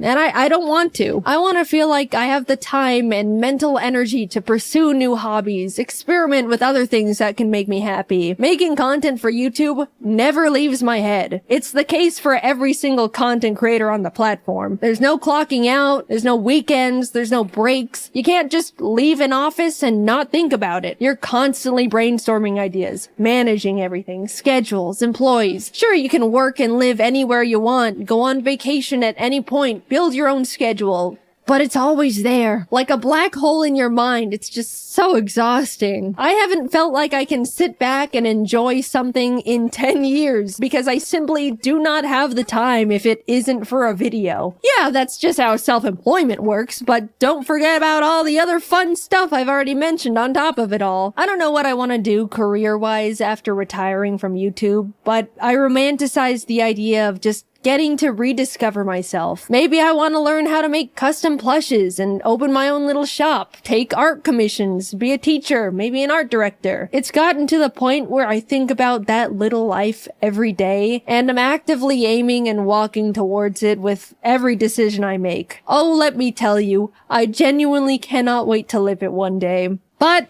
there's this other side of me that's so terrified. I've spent my entire young adult life in front of an audience, doing pretty much one thing. I don't know what it's like to live without a platform, surrounded by a huge audience anymore. It scares me.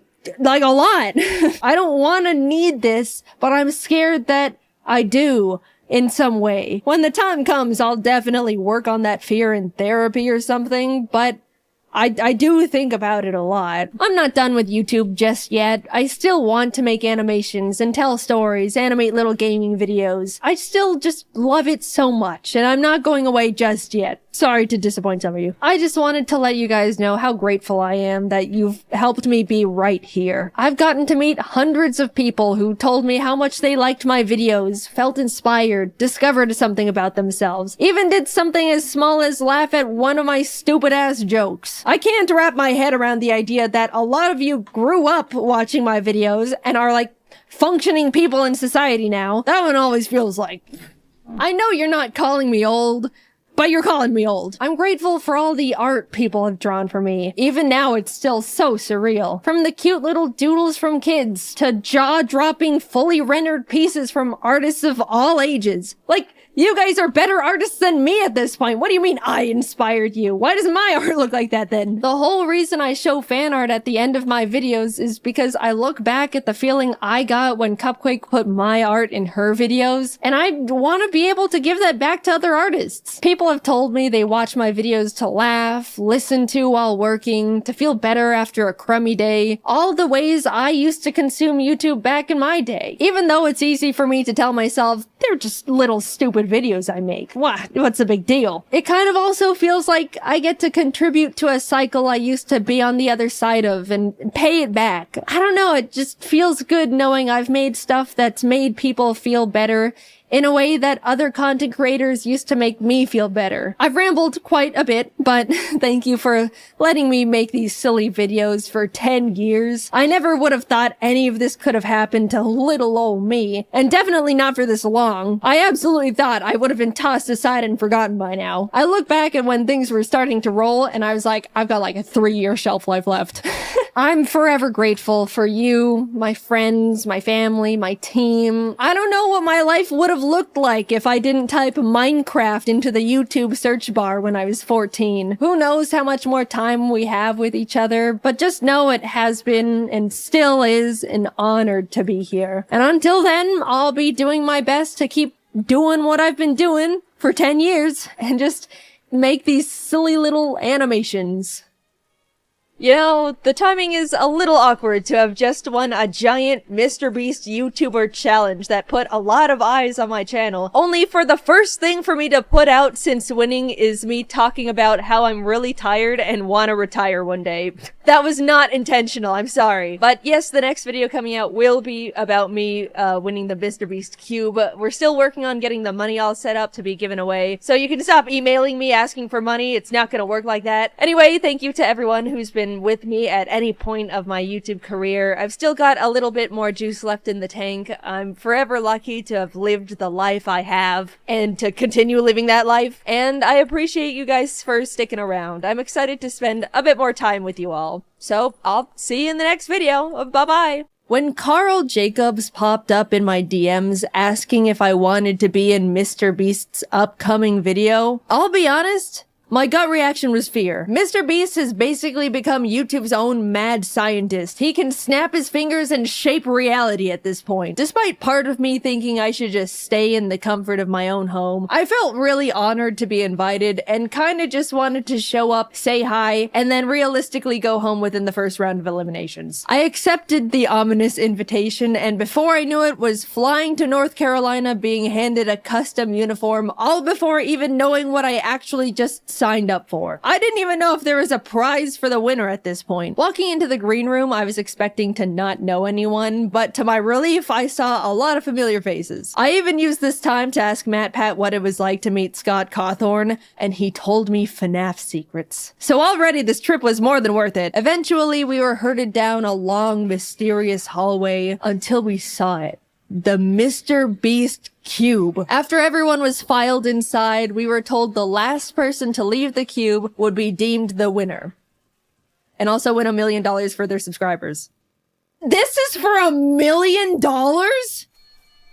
The challenge began. Immediately, people started jumping in the giant pile of real money that was inside, throwing handfuls of bills in the air, laughing, mingling. To pass the time, James and I drew our cartoon characters out of dollar bills on the floor. The staff came in and ended up giving everyone their own personal vlog camera to document their POV of the challenge. And I think I genuinely was the only person who didn't record a single second of footage on that thing. I just thought, I'm not going to use this footage because I'm not going to make a video out of it, and they're going to have plenty of other people's footage to use. In hindsight, maybe it would have been a good idea to record something, just in case. I don't know, maybe the MrBeast team would end up actually wanting to use some of my footage. Who's to say? After maybe an hour or two, Jimmy came out for the first bonus challenge. A single free throw. Miss and you're eliminated, but make it, and not only do you get to come back into the cube, you also win a Cybertruck for one of your subscribers. They had 50 people's subscribers just in a room waiting for something to happen. I'll be honest, when Jimmy explained the extra credit challenge, I was like, hell no, I'm not going up to miss a free throw and leave immediately after nothing's happened yet. If my subscriber back there knew what was going on, they 100% would have understood they weren't getting called up for nothing. If I remember correctly, maybe 2 people ended up making their baskets and 3 people were eliminated. I could be wrong. I don't remember because I didn't vlog it. While chatting with friends, Ludwig walked up and asked if I wanted to do a dice bet. With nothing else to do, I agreed. And to no one's surprise, I lost. And an evil expression washed over Ludwig's face. Alright, since you lost, I want you to walk up to Kai Sanat and introduce yourself with, "Hi Kai, I'm Jaiden. So which of my videos have you seen?" Maybe I should have just missed a free throw. "Hey Kai, there's someone I want you to meet." "Hey man, I'm Jaiden. Nice to meet you. So which of my videos have you seen?" Excuse me? Holy shit, I'm gonna kill myself. "Oh, so which of my videos have you seen?" "Oh, I'm sorry, I haven't seen any, I don't think." "Ha! That's okay. Nice meeting you. Bye." Kai was super chill and nice about it, but oh my god, I wanted to rip my skin off. I'm stuck in this cube with him until further notice, and it's all Ludwig's fault with his stupid dice. I hate it in here. Let me out. Oh, hi, Jimmy. We were told to gather up in groups of 5, designating one as a team captain who will have immunity for the next challenge. I was with James, Schlatt, Ludwig, and Charlie Moist Critical, using the dice to choose the captain. This time, I actually rolled highest, but reassigned it to Ludwig because I couldn't cope with the idea of possibly being responsible for a teammate's elimination. And then it was revealed captains would just have to assign their teammates a shape for the Squid Game Honeycomb Challenge. Okay. Well, I definitely overthought that one. I had triangle, James got circle, Charlie was star, and Schlatt unfortunately got umbrella. The 10-minute timer began, and everyone started deploying various different strategies to get their cookie shape out. Charlie used a new technique called huck as much spit as you can into the tin to dissolve it all. It was really gross. He ended up filling the tin almost to the top with spit. By the end, 2 people with stars were eliminated, and not a single umbrella made it through.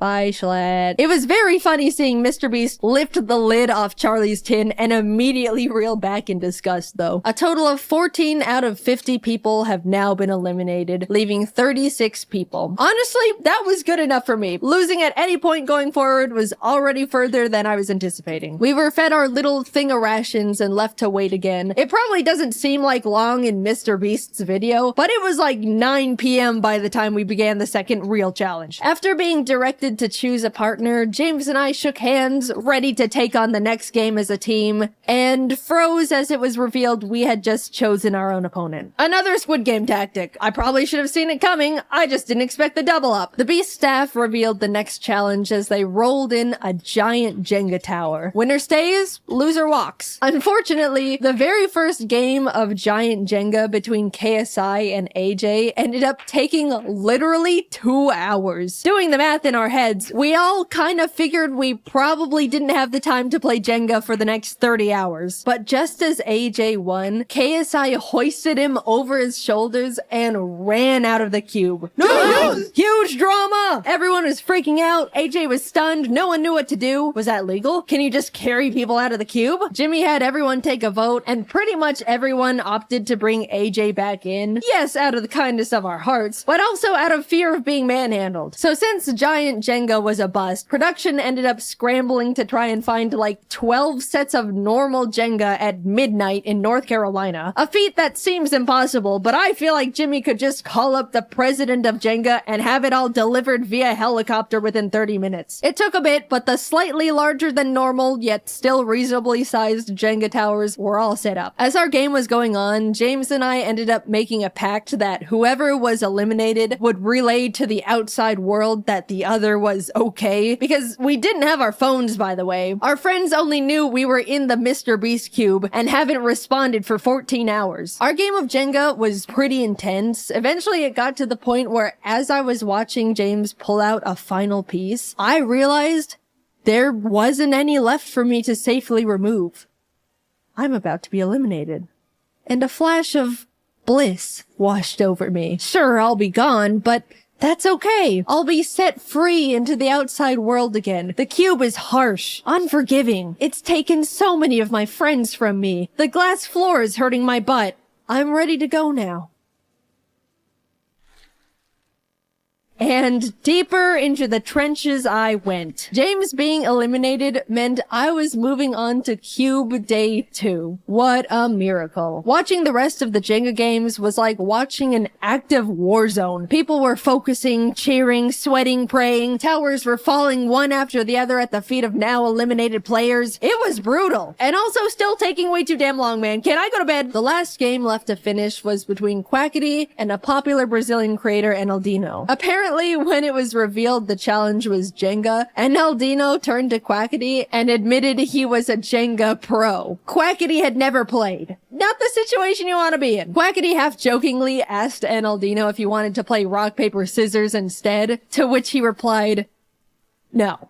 Which, you know, fair. But 3 hours into this single game, the two of them were neck and neck. Genuinely the most cracked round of Jenga possibly ever. Everyone in the cube was gathered around watching Quackity slowly pulling out the very last piece in this skeleton of a Jenga tower. Just as he was about to make it, Enaldino asked, rock, paper, scissors? Quackity looked up at him. Muito tarde. It was over. Enaldino tried to hang in there, but in the end, he fell. 18 people were now eliminated. Alright, it's 3 a.m. Let's go to bed. I genuinely thought they would let us go back to our hotel rooms for the night, but... Man, now this is just great. I won myself a ticket to a night in the Mr. Beast cube, sleeping next to a bunch of people I barely know, and I was probably just gonna get eliminated first thing in the morning anyway. As I was getting ready for bed, Kai walked by. Hey, I gotta check out your videos sometime. Oh, I'm sorry, man. I lost a bet to Ludwig and he made me say that. Oh, shit. Okay, damn. Oh, well, that makes falling asleep a bit easier. Thank God he only thought I had a huge ego for 19 hours straight. Crisis averted. In the morning, production had to prep for filming again, which meant they turned on every single light in the building, flash banging all of us. They were turned off, and then these loud-ass brrrr sounds from construction started blasting. They turned the lights on again a few minutes later, but this time in a crazy strobe light effect for some reason. After breakfast rations, Jimmy returned, pointed to the entrance hallway, and in walks I Show Speed. With too much energy for a group of people that just had the weirdest sleep of their lives. Alright, you guys have the chance to vote Speed into the cube to join you in challenges.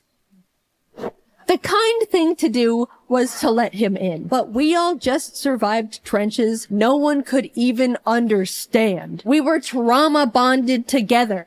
And also, it wouldn't be fair. The majority of us moved to the voting side of no. Admittedly, me too. Mainly because I was a bit scared of him. Speed looked at Kai. At least shake my hand, man. You're gonna pull me out. As the two of them argued about a friendly handshake, Ludwig stepped up. I'll shake your hand, Speed. His hand now extended to Ludwig. The moment their hands touched, Speed started yanking Ludwig towards the outside world. We all started screaming and panicking. We couldn't lose one of our cute brothers like this. Ludwig was holding onto the support beam for dear life. Some of the guys managed to pull him back in, and as Speed walked out, unable to take any souls with him, he exclaimed, "This ain't the last time you're gonna see me, and I remember all y'all's faces." Alright, let's get started. Challenge 3 was steal or no steal. Basically a modified version of deal or no deal. Some cases have the word safe in them, others say eliminated. One person looks inside a selected case, and the other decides whether they want to steal it or no steal it. And also Howie Mandel was there. Hi Howie, big fan. People started getting eliminated one by one, others securing safety. Eventually, Ludwig was up at the podium asking if anyone wanted to volunteer to go up. At this point, the ratio of safe cases was very high, 60% in favor of safe. Figuring the odds would just get messier from there, I volunteered. Ludwig looked inside his chosen case, looked up, and told me it was safe. I knew mathematically I should steal the case, but I've been burned by math before. As I started hesitantly saying I was gonna steal, Mr. Beast suddenly burst out saying Ludwig's heart rate was spiking. By the way, he was wearing a heart rate monitor, which made me scared it was actually an elimination case, and he was excited at the idea of avoiding going home. So last minute, I decided to let him keep the case. It was the safest play. If it said eliminated, then good, I dodged a bullet. If it was safe, then at least I'm not actually eliminated yet. I just have to play again. Shit. It was now my turn to bring someone up. Even though I didn't want to pick a friend out of fear of getting them eliminated, more than that, I didn't want to be up there with someone I didn't know. I picked Quackity. He came up to the podium. I grabbed case number 2. It says safe. My plan was to tell the truth, but in the most unconfident and nervous way possible. I was deploying every bit of body language knowledge I could think of, making myself look as guilty as possible as he asked me various questions. We went back and forth for a bit until your eyes looked down as you said the case was safe, which indicates guilt. So I think you're lying. I'm not gonna steal it. Without a word, I shifted the case onto its back, unlatched it. Safe. It was worth sleeping in the cube! Oh my god, the relief, you have no idea. After everything finished, a bunch of people walked out, and unfortunately, Quackity ended up being one of them. 10 people left. I know it's a dog-eat-dog world inside the cube, but when you're left to sit with your fellow contestants for hours on end between challenges, waiting for Jimmy Beast to send you all through another round of cube stress, you really start bonding with the survivors. It was pretty sad watching them go. Hours passed until the Jimmy death bell struck again, and we were told to partner up once more. Alex and I had really gotten to chat and hang out together as the only girls left at this point, so we paired up. Everyone was blindfolded and told to sit tight until they were ready, which is ominous. The two of us were strategizing and figuring out each other's strengths and weaknesses for whatever was coming our way, only to be unblindfolded and see the entire cube transformed into a kitchen. It was a cooking battle. We're actually fucked. What? Alex started panicking, saying she can't cook for her life. We were freaking out. Then Mr. Beast brought out the judges. Professional competitive eater Joey Chestnut, Miranda Cosgrove, hi big fan, and Speed. Bottom 2 teams are eliminated. Time starts now. We ended up committing to mac and cheese with a slice of chocolate cake, under the fancier title of American Comfort Food. AKA the only 2 women left in the challenge can't cook and they're trying their fucking best. The judges walked around to check in on everyone, and eventually Speed was at our station. So when you all were voting to let me in, which side were you on? Well, originally we were on the side of no, because we were a bit intimidated, but we ended up switching to a yes at the last minute. Right, Jaiden? Yeah. I switched. Alright, cool. 'Cause you know I don't forget, right? Yep. Later on, during the challenge, Mac and Nolan from the Beast team came up to ask what we were making. At the time, I was grating up Feastables to sprinkle onto our cake for decoration, and I thought, oh, it would be funny to have them ask what we're making, and it's just their own brand of chocolate. So I was like, close your eyes and open your mouth, and gave Mac a piece of chocolate, and immediately, without chewing, he was like, is this Feastables? And I was like, yeah. And he kind of stood there for a second with his mouth still open, and Nolan was like, oh, he's allergic. And they both had to leave. Oh my god, guys, I felt so bad. I apologized so much when he came back. Max said it was fine and is a good sport about it, but I still have so much guilt about being such an idiot. Ludwig and Amixem presented first with their fried chicken and asparagus dish. The judges all really enjoyed it, giving them a total of 26 points, which is really unfortunate because I definitely thought Speed was gonna hold a bigger grudge against Ludwig and tank their score. We were up next, and thankfully they really liked our food too. Joey was the first to score us and ended up giving us a 10 out of 10. And in the moment, as a joke, I wanted to turn around and flip off Ludwig as a, friendly fake gloat, but I accidentally turned around and flipped off Amixem, and I felt so bad again. He was not the intended target, and now I was just being rude, and this challenge was going horribly. Not because of the cooking part. I've just been non-stop fumbling socially. We also got a total of 26, putting us at a tie with the French boys. But now, Logan Paul and Nick DiGiovanni were presenting. And I haven't mentioned it yet, but Nick is actually a goddamn chef. They even gave us all his own cookbooks as a helpful tip for the challenge, which is just a knife twist in my opinion. So yeah, they knocked it out of the park, got a 29. The judges were licking their plates. After them was Kai and AJ, who had a great presentation, but their food, not so much. They got a 16. After eating, Speed got up and started smashing the plates on the ground, and Logan Paul saw this and got really excited because he wanted to smash plates too. Without thinking, he ran out to join Speed, and we all shouted at him in panic. Confused at the sudden change in the air, Logan looked back at us before realizing he left the cube. To this day, none of us are truly sure if he did it for, the content or it was a genuine accident. In his defense, the set was so cosmetically different that it really did feel like we weren't in the cube anymore. Either way, he content created too close to the sun, and even though he had a guaranteed spot in the finals, he was eliminated. The last team of Rubius and Spriter went up with their Spanish tortilla, but turns out Spriter is a huge fan of Speed, so he made a special Thai dessert just for him that the other judges weren't allowed to eat, which is honestly hilarious. We all held our breath as the judges flipped through their scores. 22. Alex and I made it to the finals. I never in my life thought I was gonna be getting this far, and suddenly realized I need to actually think about what I would do if I won. I went into this thing not even knowing if there was a prize at all, and was now facing the reality that I could win the whole thing. Hours passed as the five of us sat together in the cube until Mr. Beast emerged for the final time. Someone was about to win $1 million for their subscribers, and it all came down to this last challenge. Honestly, among the group, there wasn't a single person I thought didn't deserve to win. Everyone left were good people who all wanted to do something really positive with the money. It was great getting to know them all over the course of 2 cube days, and I was really proud to be standing next to them in the finals. 5 briefcases were piled in the center, 1 for each finalist. We were to each take one, peek inside our chosen case, and within the next 10 minutes, discuss who to vote out. If you're voted out and your briefcase is empty, you're eliminated. But if you're voted out and your case has the $1 million inside, you win instantly. It was basically like reverse Among Us. The first round started, we all grabbed a case, peeked inside. Holy shit, I grabbed the $1 million case round 1. I started shaking. I didn't know what strategy to use. I didn't know how to make myself look like I should be voted out. And during the discussion time, it definitely showed because I was really quiet and nervous the whole time. The 10-minute discussion wrapped up. We all unanimously wrote our votes down, and it fell into a tie between voting out Ludwig and somehow me. It could end right here. We had a few minutes to discuss again and recast votes, but Alex and Nick were able to figure out I voted for myself, so Ludwig was eliminated. The cases were reshuffled. We each grabbed one.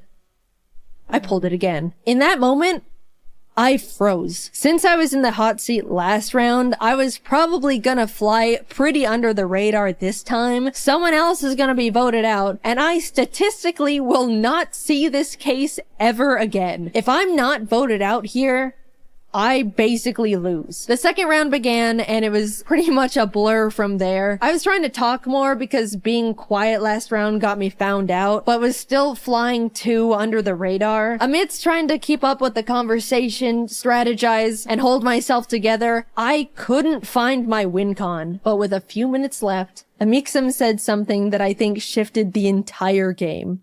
What are the odds Jaiden pulled the million case twice? There it was. Gambler's fallacy, save me. Save me, gambler's fallacy. I couldn't mess this up. I don't know what to say to that one. Everyone's attention was now on me, and I could tell they were all thinking about what was just thrown into the ring. We all looked down at our papers. I wrote my name as quietly as possible, worrying the sound of the letters were gonna out me. Jimmy read them all out. Jaiden. Alex. Jaiden. Jaiden. They voted me out. I slowly walked to the middle of the podium with my briefcase. In that moment, I was the only one who knew what had just happened. Everyone leaned in as I unlatched the case and revealed the million. I won! Confetti cannons blasted. Everyone immediately started congratulating me. All the eliminated contestants left in the green room ran out screaming and jumping around me in celebration. I started to tear up for some stupid emotional reason. So yeah, I won $1 million to give away to my subscribers. That is a Looney Tunes amount of money. First of all, top 5 all agreed that whoever won the million would give the other 4 $100K each to do something for their subscribers too. So a total of $400K will be going to Ludwig, Alex Botez, Amixem, and Nick DiGiovanni. With the remaining $600K, I decided to put it towards paying for as many people's art degrees as possible. It's really scary going into the art field right now between the animation industry hitting their rough patches, AI threatening to take artist jobs. The overall career path is extremely intimidating and difficult to break into. I'd really like to encourage and make it easier for some of the up-and-coming artists by being able to send them through art school stress-free. I have no idea how to set it all up, but I'm currently working with as many qualified people as I have available to me to make it happen. As my and Mr. Beast's team figures it out, I'll keep you all updated through my Twitter. We'll get it sorted. I entered the Mr. Beast cube ready to just talk to my friends and screw up in the first challenge, but instead I was isolated from the world for 48 hours, watched my peers fall one by one in front of me, and left with $1 million for my subscribers. Thank you, Carl, for inviting me. Thank you to all my friends who made the cube so much more enjoyable. Thank you, Mr. Beast, for creating this incredible opportunity I can now use to support artists. Despite being put through cube trenches, I had a really great time. And of course, huge thanks to the Beast crew for making it all happen. It was something I'll never forget or experience ever again. Hopefully. If you're an artist currently enrolled in art school and are hoping to have some of your tuition paid for with the cube winnings, you can now apply through the form I'll have linked in the description and the comments of this video. The form will be available for a week starting the day this video is uploaded, so be sure to check the calendar and apply before it's closed. I assume there's going to be a huge amount of applications we have to go through, so expect a few months wait before we announce the winners. Thank you for your patience. I'm not sure how many people we can financially help out because everyone's tuition will be vastly different, but I'm looking forward to going through your portfolios and hearing your stories. Thanks for watching, and thank you to my team for dropping everything to work on this sudden video jump scare. Alright, until next time, bye-bye. Do you ever think to yourself, man, why is it so hard for me to just do the things I need to do, and focus, and remember things, and manage my time, and be organized, and remember things, and not get sidetracked? Ha! Yeah, me neither. When I was a kid, I was pretty much the picture-perfect depiction of a good student. I was well-organized, always turned in my work on time, got good grades. I even did my homework on Fridays instead of procrastinating until Sunday night. Sure, I didn't like studying and found it hard to focus during it, but who didn't? Saying all those qualities put together, that doesn't sound like the brain of someone with any kind of attention deficit hyperactivity disorder, does it? I was well-behaved, didn't feel like I struggled much in school, and didn't cause any trouble. That is, up until I moved out of my parents' house for the first time to go to college. Gradually, I started slipping. I began skipping classes a bit when I just didn't feel like going, would wait until the last moment to start classwork, and lost a lot of motivation because I wasn't interested in any of my schoolwork. But overall, even though it was pretty out of character for me, I chalked it all up to the fact I was simply over going to school. At the same time, my YouTube was really kicking off, and all I wanted to do was that. Of course, I wasn't gonna be as good of a student when the silly YouTube videos were doing numbers. I finished a single year of college and convinced my parents to let me take a gap year to see where this YouTube thing can take me. Spoiler alert, the gap year turned into me never going back. I'm a college dropout. So great, I've eliminated the boring school part of my life that weighs me down. Now I can go back to being organized with my new exciting passion job, which entails being my own boss and having to manage and assign myself all of my own responsibilities 24/7.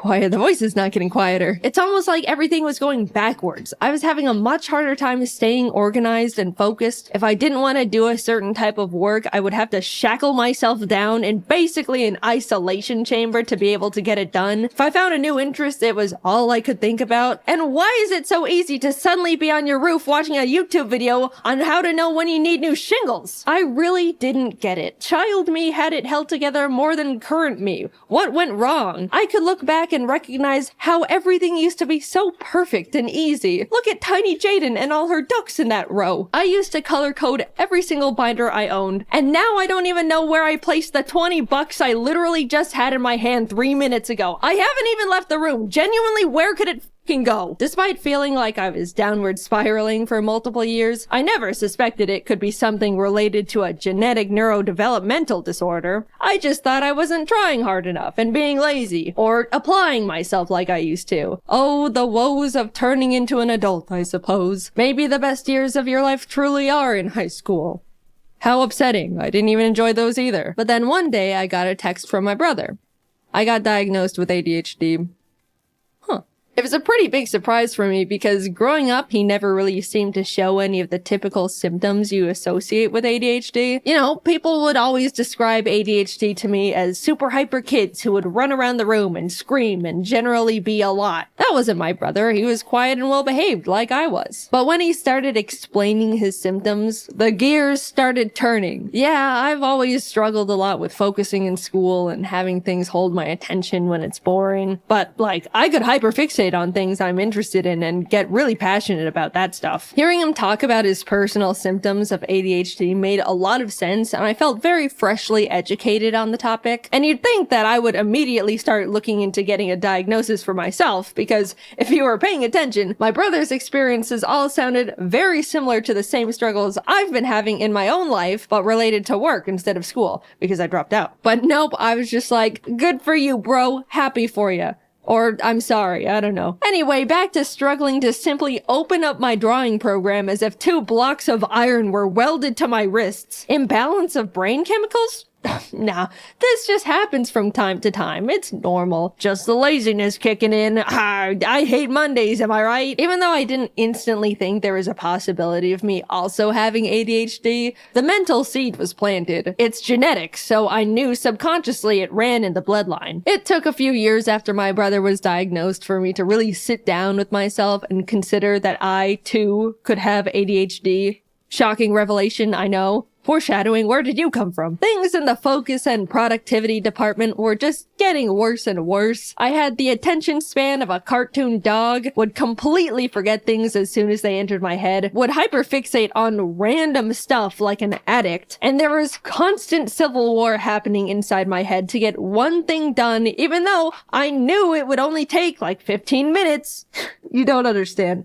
It feels like physical torture to make myself sit down and lip sync a simple scene, like most of the time. You know, the thing I've been doing for 10 years at this point and am definitely used to doing. And yeah, once I've gotten going, then I'm honed in and you have to pry me away from it with a crowbar. I'm aware of that part. But nah, I'm still gonna scrap with myself to plant my ass in that chair because I don't even know why at this point. The biggest thing holding me back from feeling like I had ADHD has always been the simple memory of being in school and having my shit together. I know what it feels like to be on top of things and to be organized. I had it all in the palm of my little child hand. I just needed to summon it again with a bit more effort. But a light switched off in my brain and suddenly I'm just not capable of the things I used to be. And it feels pathetic. Simple tasks are such a mental burden. It feels like I'm out of control, but can't do anything about it. So finally, I figured I would try and get myself diagnosed. What did I have to lose? If anything, they just tell me, no, you don't have ADHD. Try a little harder and stop complaining. And yes, of course it took me like 8 months after deciding to get diagnosed to schedule the actual appointment. What did you expect? That's like the first checkmark box on the ADHD list. I started seeing a psychologist and he would ask the typical,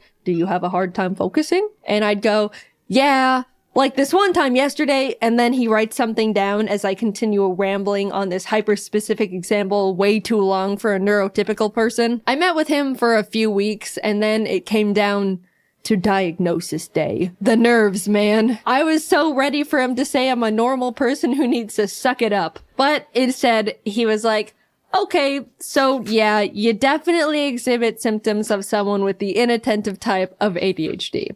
And autism. Yippee! My struggles are justified. I'm not crazy. Wait, what was that last part? He explained all the different ways ADHD affects me and the different areas I struggle with compared to others. He even gave me a 37-page document of his conclusions and information on how my brain works, with graphs and pictures. I've read through it all a bunch of times now, and it's already really helped me understand how I tick. I call them the autism docs, but I'm not gonna get into that side of the diagnosis. Let's just brush that one away for now. There's a couple types of ADHD you can have: hyperactive, inattentive, and combined, which is both hyperactive and inattentive. Hyperactive is the type people typically go to when they think of a loud kid who can't sit still. People with this kind normally need to fidget, have low patience, tend to talk a lot, and have trouble staying seated, especially when they're expected to, like in a meeting or school. Inattentive is the one where someone experiences difficulty in focus, memory, organization,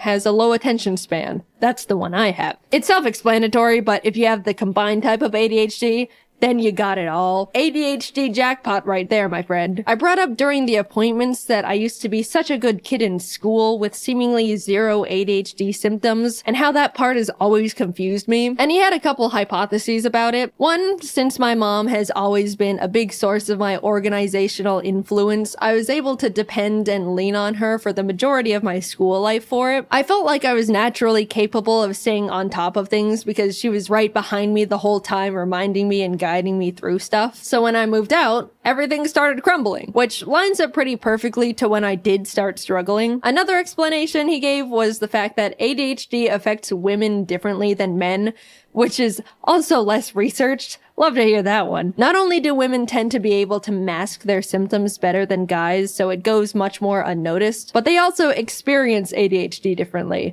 And research says there's a chance it can just start affecting women later in life. I'm no ADHD scientist though, that's just what I've been told by specialists. I don't know, I've just got the dang thing. Either way, those two explanations make a lot of sense to me and have since put my weird ADHD imposter syndrome to rest. I didn't really think that getting a diagnosis would change much about how I go about my life, but since getting my ADHD certificate and lollipop, it's completely revolutionized how I think and go about getting things done. It's still hard to get my ass into gear when I need to do one normal thing that's not difficult, but I'm much less hard on myself and will strike almost like these kinds of mental deals to loophole myself into getting things done. Like, for example, if I really don't want to edit a video, I'll say to myself, okay, I know it's gonna be super hard for me to immediately start that task, so I'll get myself into the mindset of getting things done by doing a simple other task I don't find difficult, like cleaning my room. That way, I'll feel productive and can transition that into tackling the original task much easier. It doesn't always work, but it's the mindset change and overall understanding that sometimes I'm gonna have to go about things in different ways that's helped me a lot. Also, after being diagnosed with ADHD, ADHD, I didn't have much desire to get medicated. I figured just knowing I have it would be enough to get things into gear, and I didn't really need medication that badly. But the content creator in me also thought, well, if I'm gonna write a script about having ADHD, it would be nice to be able to talk about what it's like to be medicated, even just for a day. So I got prescribed good old classic instant release Adderall. Instant release means I don't have to take it every day. I can just take it when I need to get stuff done. It affects me immediately and then wears off after a few hours. There's also extended release, which is the kind you take every day and gives you a constant steady stream of medication. It wasn't until I had the Adderall in my hands when I realized the idea of taking it for the first time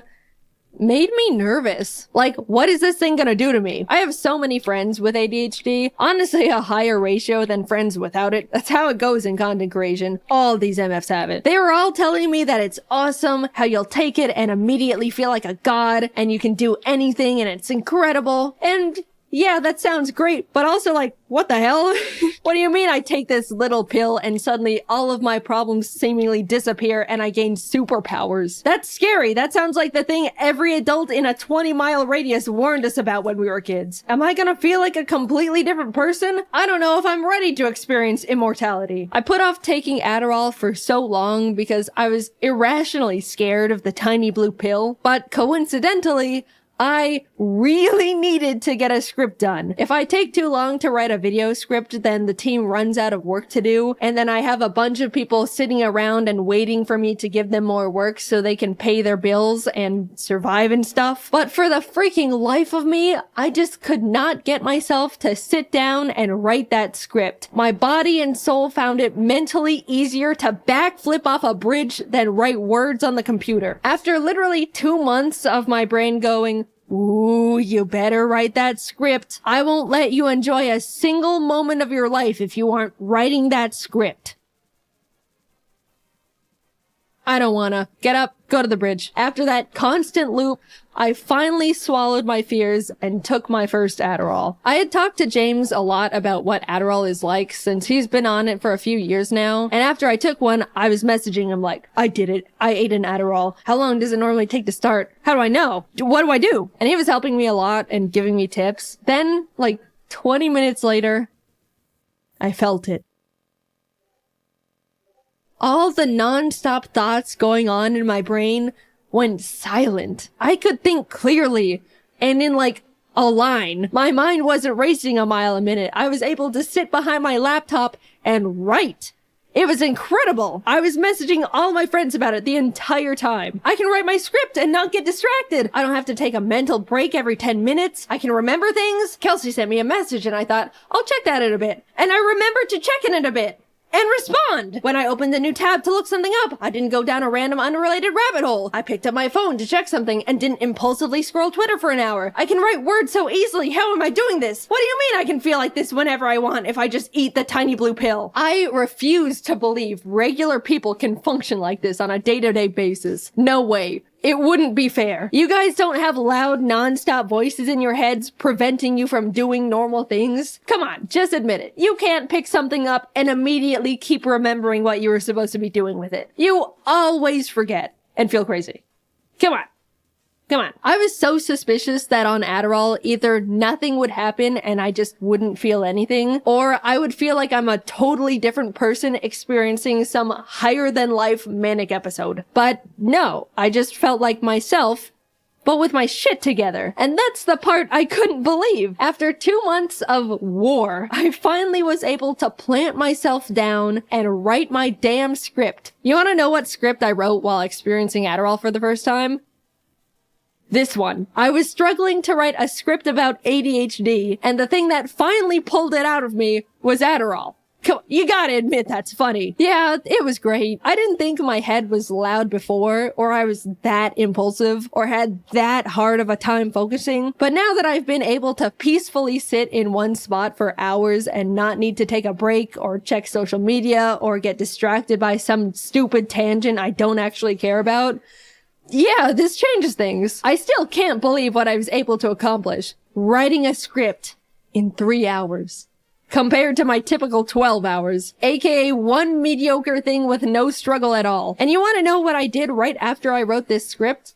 I immediately got up and cleaned the bird's room without rotting in bed for 3 hours beforehand. I just went from one task to another without thinking about it. All you neurotypical people must be thinking I'm literally pathetic and useless, but I know my ADHD brethren are out of their chairs right now hearing that. I'm not standing before you all to give you scientific data and information on ADHD, or diagnose you, or even promote prescribed drugs. I'm just here to talk about a big and recent experience in my life, how much of an impact and effect it's had on me, and how awesome feeling normal is. Seriously, being able to take a deep breath in mental silence is incredible. Cherish that feeling if you don't have a neurodevelopmental disorder. It took me 26 years to realize my woes were not actually woes, but symptoms of brain chemical deficiency. I'm writing this video, all things considered, pretty recently after being diagnosed, and I'm still trying to learn how to rebuild my life in a way that lets me optimize my productivity and get things done at a normal level. But so far, I've come so much further than I thought I could simply by knowing what's going on up there in the old noodle.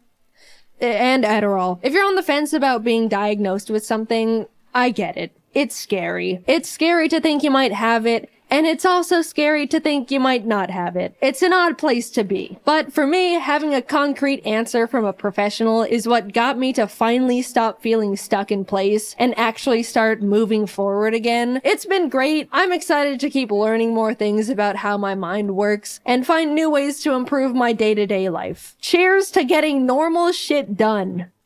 In case you missed it, I have new merch! For a limited time, you can get yourself a new and improved Ari plush and a completely new soft Ari jacket. I love both of these products, and up until June 23rd, they could be all yours! If you miss it, you'll never know how fluffy and pillowy the jacket is. Oh, it's like a cloud. Or how cuddly and friend-shaped the plush is. Plus, it's a great way to support both me and the team while we continue to make animations for you. Check them out at JaidenAnimations.com. Thanks for watching the video, and good luck simply existing to all my ADHD brethren out there. I'm right there with you. I believe one day you'll respond to that message in your inbox. Hang in there. Let's start off being honest right off the bat. I have no idea what this video is. I just had a random idea in my head. What if I tried to make a video that has literally no point to it? So here we are. Over the course of like a month or two, I started jotting down some of the random things that have crossed my brain and stuff along that line. Not the kind that are philosophical or have a deeper meaning, just the stupid ones. This video might change the way you view me as a person. Whatever. I don't care. Let's get started. I was going through my phone contacts the other week, and I was like, you know what? I want to get rid of the people I don't really need to have in here. Some contact spring cleaning. So I started deleting people I've never talked to, and the further in I got, the more I was thinking, who are these people? Where'd they even come from? Jacob Acorn? I've never met a Jacob Acorn before, the frick? And then there'd be people where I only added their first name. Ashley, I'm assuming Newberry? Yeah, delete. I don't talk to her. Ooh, wait, wrong Ashley.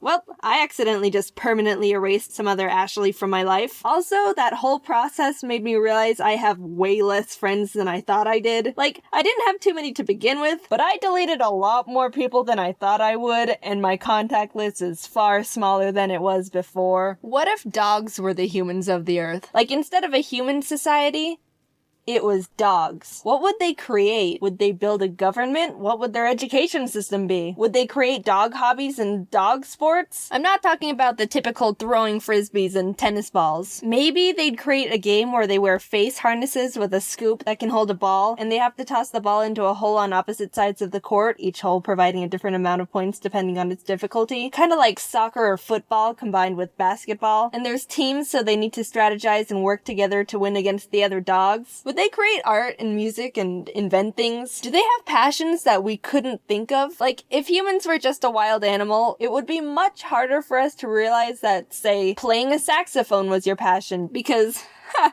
wild animals can't invent saxophones, silly. So you'd never discover that side of yourself. But what if dogs could discover their passions and creative sides like humans? I'd want to go to a dog art museum and see what kind of art they'd make. Aren't you curious? If dogs had the intelligence and creativity of humans, what would they do with it? Could they run Earth better than we are? In a weird way, I'd kind of hope so. In horror movies, why is it always the piano that's the haunted, pretentious, scary instrument? I've seen the scenarios where pianos play themselves, the keys are smashed down to make a really ugly sound, maybe the occasional lid will slam down and kill someone. Is it because people see them as elegant yet ominous at the same time, setting up a good atmosphere? I want to watch a horror movie where instead of walking into a big empty room with a haunted grand piano in the center, a character walks into a big empty room and sees a ghost playing.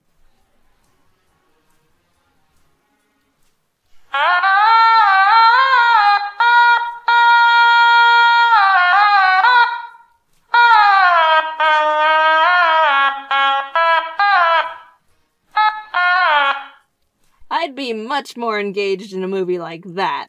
Just saying. Why does nobody talk about half-popped popcorn kernels? They're just as good as the full-popped ones. After you've consumed 97% of your popcorn, you get to the kernels at the bottom, and instead of throwing them all away, you should crunch on the ones that are semi-popped.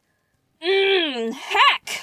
If you don't eat the half-popped kernels, you're missing out on some of the best things in life. One time I was at the grocery store getting groceries. Yeah, great script right in there, Jaiden. That was poetic. And at the checkout, I could tell the cashier was new at her job. Not like she was doing everything wrong, but you could see she didn't have the fluid motion down of a professional grocery store scanner. Those people have it down like it's an art form. It's beautiful in a strange way. So she was scanning the things, and she got to the cilantro. You probably know this, but you can't just put a barcode sticker on cilantro. I think some stores will wrap a tag around it, but the place I was at just had a serial code that the cashier had to manually punch in. So the girl was flipping through the book that had all the serial codes in it, and she couldn't find the cilantro code. I've never mentally connected so much with a stranger before, because I knew exactly what was going on in her head. She was trying to quickly find the code because she didn't want to feel like she was taking up time by being slow, but in the stress of trying to quickly find the cilantro, her brain was getting frantic, which made her gradually start internally freaking out even more because she felt like she was taking way too much time trying to find the code, repeat cycle getting more and more intense every time, and maybe after a minute of her trying to find the code, she just silently put the cilantro in the bag. She gave me free cilantro out of panic. It was a good day. Also, did you know there's a website dedicated to hating cilantro? www.ihatecilantro.com. They write haikus. Stressing about a close deadline is kind of relaxing in a sociopathic kind of way. We've all done it. You procrastinated a bunch on a project and are in the phase of crap, because it's due tomorrow and it's already 10:45 p.m. and you've only got like 0% done. But if you think about it, it's kind of nice to see it as, well, I'm totally stressed and panicked out of my mind right now and would rather just self-implode. But this feeling is only gonna last for a few more hours, since the deadline's so close. If you didn't wait until the last minute, it would have been a less intense but drawn out feeling of dread while working, versus this approach, which even though is 10 times more mentally and emotionally draining and likely very bad for your health, only has to last for like one day, maybe even 12 hours if you really push it, so pick your battles. But don't say I told you which one to choose. I'm not responsible for any crummy projects you haphazardly spit out. That's still you. My parents' house had really big windows in the living room, and sometimes birds would fly into them. Most often hummingbirds. Whenever one did, I would go outside to where it landed, and if it didn't die from slamming headfirst into a window, I would pick it up and help it calm down and recover from being stunned. A lot of people would probably say not to do that because it's a wild bird that can have wild bird diseases. And they're probably right, but imagine if you did that with humans. Some kid is outside running around, they blindly run right into a tree and collapse on the ground. You run over to help them, and when you get to them, you go, sorry kid, you've got a cold. Can't help you out, buddy. Also, are you envious that I've gotten to hold a hummingbird before? One even fluttered around me when it recovered. I'm a bird master. Like I said in the beginning, I was jotting all these down over a relatively long period of time, so I didn't just write all these in one go. And after looking at the list I made, I realized I wrote half-popped popcorn 2 separate times at different occasions. I guess past Jaiden just felt extremely compelled to talk about half-popped popcorn. It is really good though. Why do kids on the internet feel the need to tell their age so frequently? You see it all the time. I'm 13. I'm 6. I'm 2. Is there a reason they do it? Do they think it's vital information they need to convey? Whenever I see a comment that starts with, I'm 9, and my brain kinda automatically writes off whatever they're about to complain about, I'm not saying people these ages don't say anything valuable to me. I really enjoy seeing, I'm 6 and really liked your video, because then it feels like that message was written with full child pureness. You know the kind. They're still innocent beings that haven't experienced the cruelness of reality yet, but any other time, it's just a detail that adds nothing else to their statement. One time I got an email that said, I love your vids, I'm 7. So I responded with, thanks. I'm 19. Do they feel like they're obligated to express their age? Do they think they're asserting dominance? Is it an accomplishment to them? More mysteries I have yet to find out. I'm not gonna lie, I won't lie, this is definitely... No, this video was really fun to make. It was so different and experimental and all over the place. I don't know, I just had so much fun making it. I was thinking about doing a video like this for a while, just like little random topics that aren't enough to make an entire video about on their own. I haven't seen anyone else do this kind of thing before either. I could be wrong. Maybe there's like hundreds of people who already made videos like this before and I'm not being creative at all. If so, then okay, whatever. Again, it was pretty experimental and just, I don't know, I kind of like the chaos and unpredictability of it. If you liked this format, I'd totally be down to make another one sometime. But if you're like, wow, Jaiden, this was the suckiest video that ever sucked, then I probably won't make another. That wouldn't be a smart move on my part. Well, I had fun. And that's all that matters. Also, see you at VidCon. Hey guys, do you remember Kate from Embarrassing Moments #1? She was with me when I was making a fool of myself. Hello. Well, she works at a popular frozen yogurt place and has some pretty crazy customers with some pretty funny stories. And I wanted to share one of her stories with you all. Everyone say hi to Kate. Hi, Kate. Okay, so it started when an old man and his elderly family and friends walked into the store. Now, a little background on yogurt handling. Every night at 8:15, one of the employees has to clean and drain one machine that holds a yogurt flavor. This means that customers can't order that flavor for the rest of the night. My coworker, we'll call him Kevin, was over draining the salted caramel flavor, which just so happens to be the most popular yogurt flavor. Since Kevin was over handling the machine, I was the one who had to take the customers' orders. Hello, what can I get you? Give me some of those salted caramels. Oh, I'm sorry, sir, but we're draining that machine tonight. Is there another flavor you'd like instead? What? You had to go and drain my flavor first, huh? Oh, no, sir, that's the only machine we're draining tonight. But yeah, you took away my flavor first. I looked over at Kevin, who was overhearing the old man's nonsense. We made eye contact, like, what the heck? And he walked over to the old man and started explaining why he had to drain the machine, emphasizing the fact that we only have to clean out one machine a night. But you had to go and drain my flavor first. By this time, we figured that the old man was just crazy, and there wasn't any way we could reason with him, so we stopped trying to explain, and Kevin started suggesting other flavors he might enjoy other than salted caramel. Is the vanilla any good? I want that. Okay. Then after the old man's group finished their order, they all grabbed the yogurt and walked outside. Did you ring anyone up? They all left pretty quickly. No, did you? No. Turns out they all left the lovely old man to pick up the entire check by himself. Serves him right. After figuring out all the costs of each order, Kevin says, Okay, so your total is going to be $27.89. Are you lying to me, Kevin? What? You made it extra expensive, didn't you? No, sir, I wouldn't do that. Is he telling the truth? Because I got a feeling. I don't like that look. No, sir, you can trust Kevin. He's very trustworthy. Kevin started trying to explain even more, but the old man cut him off again. I don't trust you. Okay. So now, it was just me and the old man. So your total is $27.89. Well, thank you, Kate. While paying, he tried to make a little bit of pleasant conversation with me, as if that whole dramatic situation didn't even occur. And then he gave me a tip. Yeah, just make sure that dimwit co-worker don't get none of that cash, all right? Cake, you earned it. That's just for you. Oh, thanks, sir. Have a nice day. Okay, you too. And then he walked away. So basically what the moral of the story is old men can take their frozen yogurt very seriously. So be careful out there, everyone. Hey guys, welcome back! It's really been too long, and I apologize for not uploading an animation for 2 freaking months. But I hope you guys can forgive me, and I will try to upload more during the summer. Anyway, I have a few important things to say. 1, do you notice this beautiful fan art that I put in the end card?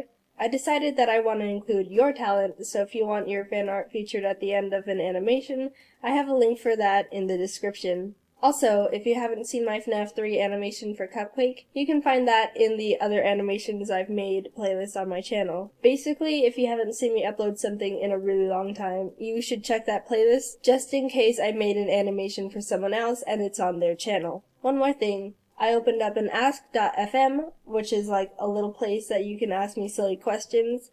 I've only announced this through Twitter so far, and I've already answered so many questions, and it's so much fun. Anyway, thank you guys for watching. Don't forget to follow me on Twitter for little updates and silly things I might say at Jaiden Animation, because I can't fit the freaking S of Jaiden Animations in the Twitter tag, which really bothers me, but whatever. Also, if you're into artsy stuff, you can check out my DeviantArt, where I can fit the S, so that one is Jaiden Animations.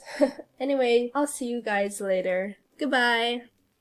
Music is a huge part of our society. It brings people together, lets you express yourself in new and creative ways, can even help you get through tough times. Personally, for me, I don't get it. I'm sorry. I've honestly never been a big music person. I know, throw me into a volcano. I would just rather watch YouTube videos. I don't know. I like the constant flashing colors and pictures, I think. Like, I don't hate music. For the most part, I could honestly listen to anything, but that's kinda it, you know? Nothing stands out to me and I don't go out of my way to listen to it. If anyone out there is like me, you understand the pain of when a conversation starts turning towards the topic of music. You know exactly what's coming, and you're helpless to stop it. There's nothing you can do. It's already in motion. The person you're talking to opens their mouth and you wince as they say it. So what kind of music do you listen to? Oh, I don't really listen to music. Like, not at all. Nah, maybe like some video game music every once in a while, but that's kind of it. Damn. That's crazy. Yeah. And after that conversational stumbling, the person starts talking about the music they like, and you have to stand there and take it. Oh, that sounds cool. I should give it a listen. You're just lying through your teeth, not being convinced in the slightest, and will immediately forget every piece of information they tried to feed you. Even if I wanted to look it up later, my brain goes, get this out of here immediately. We've got to make room for the 4-hour-long video essay about Freddy Fazbear. Basically, I don't connect to music the way the majority of people do, and no one, including me, is happy about it. Look, I've tried to contribute in my own way, but no one else listens to the Mario Kart Cheeseland theme in their free time. It's good. No one believes me. Now, on a completely unrelated note, a while ago I wanted to get into a hobby that was fun and active at the same time because I do not move if not incentivized to.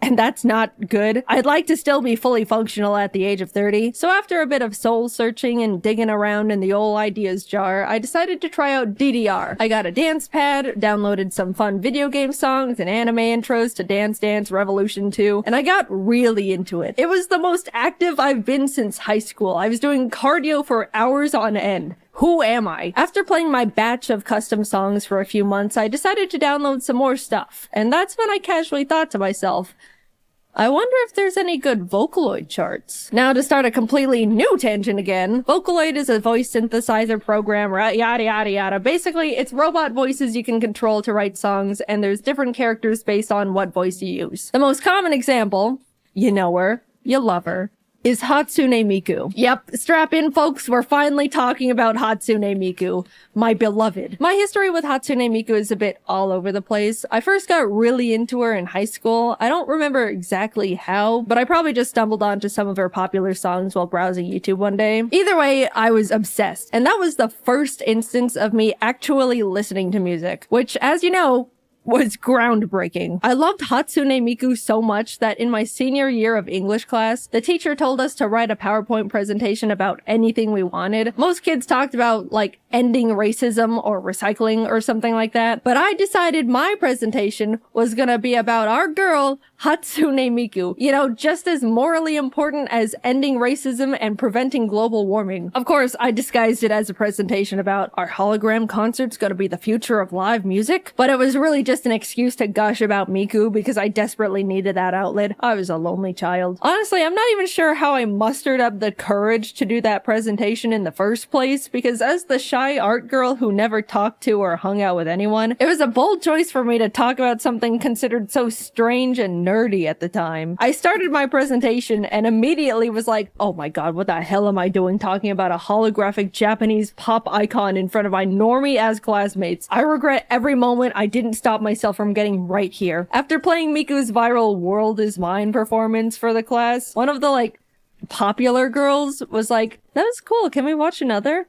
And I thought she was making fun of me, so I just sat back down. As much as I loved Miku back then, my anxiety got the better of me, and I slowly drifted away from her because I didn't want to feel like a social outcast. It's a dog-eat-dog world when you're a teenager, and you know it. We were all just trying to survive out there. I'm sorry, Miku. I was weak. Fast forward to current Jaiden. I've grown up a bit, and more sure of myself, learned some life lessons. Am not surrounded by self-conscious teenagers 24/7. I'm now sitting here in front of my computer screen with a choice.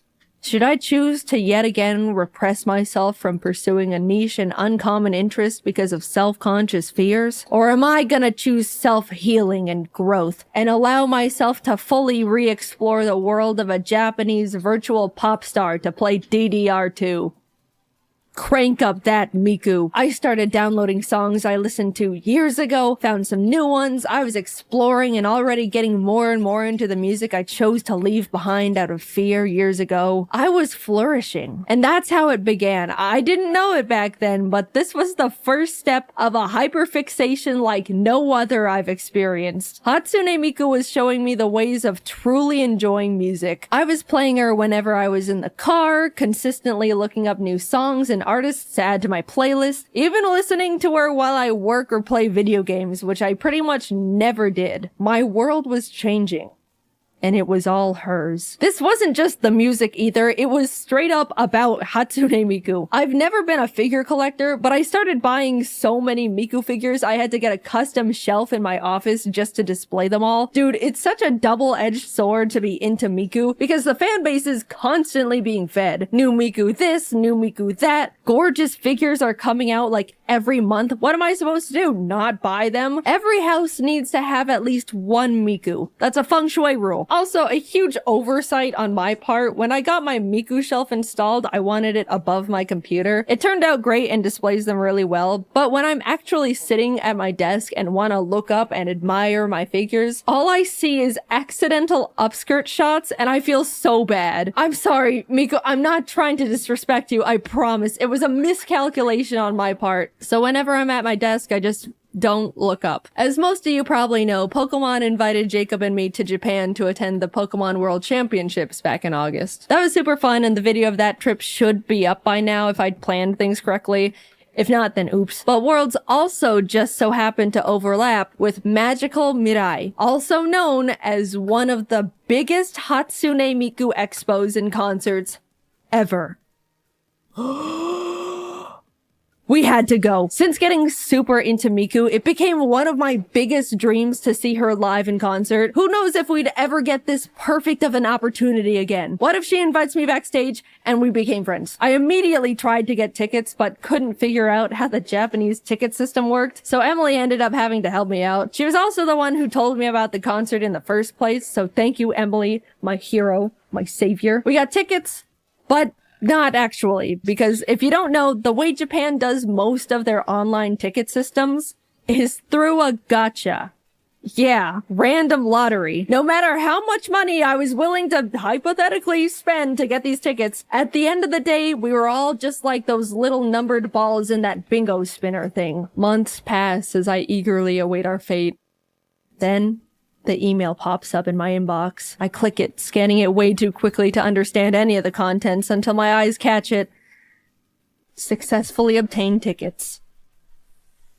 We're gonna see Miku! Suddenly life had color again. This is what living feels like. Air tasted more pure. The sun was smiling, beaming even. I smiled back for the first time. Something smelled like toast. You have no idea how excited I was. I don't even understand why I love Hatsune Miku as much as I do, but she has become one of the pillars of my being. Let's jump to the day of the concert. Jacob and I are in Japan and are just about to arrive at the convention center. I remember looking out the window of the taxi, getting so excited to see people wearing their Miku shirts and kimonos, and they had Miku bags. I felt like I was finally around my people. We get there, walk into the convention center, and a blast of Hatsune Miku hits us. Giant Miku statues and posters, booths stocked with Miku merchandise, almost everyone dressed head to toe in Miku clothes. I saw people with Hatsune Miku suitcases to hold all the Miku things they were buying. I immediately wanted to run around and look at everything all at once. There were multiple times where Jacob lost me because I just started walking off in different directions like a Miku moth. We spent a few hours looking around and buying things. We spent a lot of money, but eventually we started getting ready for the live concert. I was giddy with excitement at this point. She was gonna be right in front of me. We found our seats and dude, we were pretty damn close to the stage, especially for randomly selected seats. I couldn't believe how close we were gonna be to Hatsune Miku. I already knew going into it I was gonna cry frame one. If you didn't know, it's pretty standard to have special Miku glow sticks you can shake to the beat of whichever song is playing. You can even switch them to the coordinated color of whichever Vocaloid was on stage at the time. I've only learned about it from watching videos of concerts on YouTube thus far, and I gotta say, it was so fun to see people before the show warming up their arms and practicing their glow stick moves. They really take Hatsune Miku seriously, and I respect it so much. Some people were even quadruple wielding glow sticks. The record I personally saw was 6, like some sort of Miku Wolverine. It was a huge bummer though, because Jacob and I tried to buy some sticks of our own at the expo hall, but they were already sold out, so we didn't have any. And it was kind of embarrassing. Soon enough, the Miku songs the venue was playing started getting louder, and the house lights dimmed, and man, seeing the lights turn down and the teal glow of all the sticks emanating together to light up the room, honestly, it made me tear up. I don't even think I realized how much I loved Hatsune Miku until that moment. Being completely surrounded by people who love her just as much and more than I do. This is what it's like to be into music, isn't it? To experience these moments being completely engulfed in a community, all connected by a single art. I get it now. It's beautiful. The room glowed Miku blue and everyone was cheering and shaking their glow sticks, anticipating her appearance. All the Vocaloids were introduced one by one with text on the hologram screen. Meiko, Luka, Kaito, Kagamine, Rin, and Len. And then Hatsune Miku. The crowd went ballistic. I could already feel myself holding back tears. A little digital poof explosion goes off, and there she was. Right in front of us. She started singing and Jacob and I were cheering and bouncing with the rest of the crowd. By the time she got a couple songs in, Jacob and I were definitely feeling left out for not having the glow sticks to shake. So we pulled out our Miku plushes to use in place of them, and that felt much better. By the end of the concert, Jacob was even dual wielding Mikus. After a few songs, Miku disappeared and the other Vocaloids played some of their songs. I honestly don't know them as well, so I wasn't too familiar with most of the songs they all played, but I was having a great time nonetheless. It was nice to not be fighting tears the whole time anymore as well. Then Miku came back and the concert continued on, and we learned some real nice glow stick moves, replaced with our Miku plushes, of course. There's the classic arm cheer on beat, the on beat off beat, the building cheer on to beat, even throw in the advanced building cheer on to double beat with a height I'll say it, doing all those glow stick movements was honestly a really crazy arm workout. Like, we were working biceps and shoulders for 2 hours straight. Imagine Beat Saber, but higher up in the posture with almost no breaks. And if you don't commit, then Hatsune Miku thinks you hate her. I wanted to mention that in Vocaloid concerts, obviously they have a recording of the vocals because, you know, but all the other instruments were absolutely real. There was a live band playing all the songs for the entire set. In the middle of the concert, there was even a nice little appreciation moment showcasing all the band members by name, accompanied by a little solo they got to play. I'm a big bass fan and would love to learn how to play it one day. And I know bass players get super neglected because everyone wants to watch the cool guitar players, so I gave extra attention to the Miku bass player. They definitely noticed me cheering for them, probably because I could tell everyone was watching the guitar players and I was the only one actually looking at them. And the bass player smiled super wide and raised his bass to me, and I just thought that was a nice moment. Appreciate your bass players, guys. They need it. Anyway, the concert went on. There were awesome lasers and sparklers, fun costume changes from all the Vocaloids, great set list. Shout out to the guy in front of us that was there with his girlfriend and definitely more excited to be there than she was. Finally, it came to the encore. We had to convince Miku to play one more song. You know how, at least in America, people are cheering and screaming for an encore? Well, Japan is like so quiet and polite. They were saying it like a suggestion. It was so quiet. Kind of just a long session of applause with a whisper of Miku. Miku. Like, if I were Hatsune Miku, I would have questioned if they even wanted the encore in the first place. Also, we were asking for the encore for like 5 minutes straight. I was fully convinced she had left the building. But she came out for her last song. It was a blast. She was in her magical Mirai outfit for the year. And it was over. I've only gone to one other concert in my entire life, and it was because a friend in college had an extra ticket and invited me along. I didn't even know the band at the time. It was some random group called Fall Out Boy or something. But I could have been to 1,000 concerts and still say this was the best one I've ever been to. I loved the energy, I loved how passionate and excited everyone was to be there, and I loved Hatsune Miku, and still do. I want to go to so many more of her concerts. It was a great event for me, and I want to relive it again and again. You might think it's weird, or you don't get it. It's just a hologram robot girl, right? That's totally fine. If you can't find it in Vocaloid, I hope everyone has the opportunity to connect with or find a community to enjoy like I have with Hatsune Miku, because moments like that concert are so incredible and I feel so lucky to have been there. I just want everyone to experience something like that in their lifetime. Getting into Vocaloid can be a bit intimidating, so for anyone that wants to give Miku a try or is just looking for a playlist of some of my favorite Vocaloid songs, I'm putting a link to a Miku playlist I've made and actively listened to in the description and probably the comments too. If I can convert at least a few people into Miku fans, that's a win in my book. I hope you enjoy. I am off to apply for more tickets to another Miku concert. Bye-bye. Hey, just wanted to mention you can buy our new Jaiden anime figure bundle on JaidenAnimations.com. Cool, thank you. Game shows. People's favorite way to fantasize about how to win a lot of money and look really cool in front of the entire country. Everyone is sat down in front of a good old Deal or No Deal and watched the middle-aged white people pick the obvious wrong cases while Howie Mandel just smiles. And if you were on that show, you could do so much better because lucky case number 24 has never let you down. Well, today I'm gonna live that fantasy and prove how easy it is to actually win money on game shows. With my friends Jordan and Kelsey, we're gonna simulate 3 of America's favorite game shows and see how much money we can collectively win. Let's see how hypothetically rich we could have gotten. The first game we tried was Family Feud. 90% of you guys know Family Feud, and I see you, but for the ones who don't, the show asks 100 random people survey questions, and you have to guess what their most common answers are to get points. I thought this was gonna be easy. Steve Harvey sets you up with a dirty question, you scream naked grandma, and then they give you money. But the moment this poser of a host walked out, I knew I was out of my element.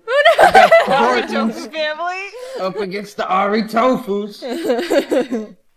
Let's play family. That's not Steve Steve Harvey. The game lets you build your family, and I was just gonna make me and my 2 birds, Ari and Tofu, and randomize the last 2 members. Looking back, I probably should have just made Jordan and Kelsey because they were right there. But somehow the game randomized to Walter White, so we just kind of went with it.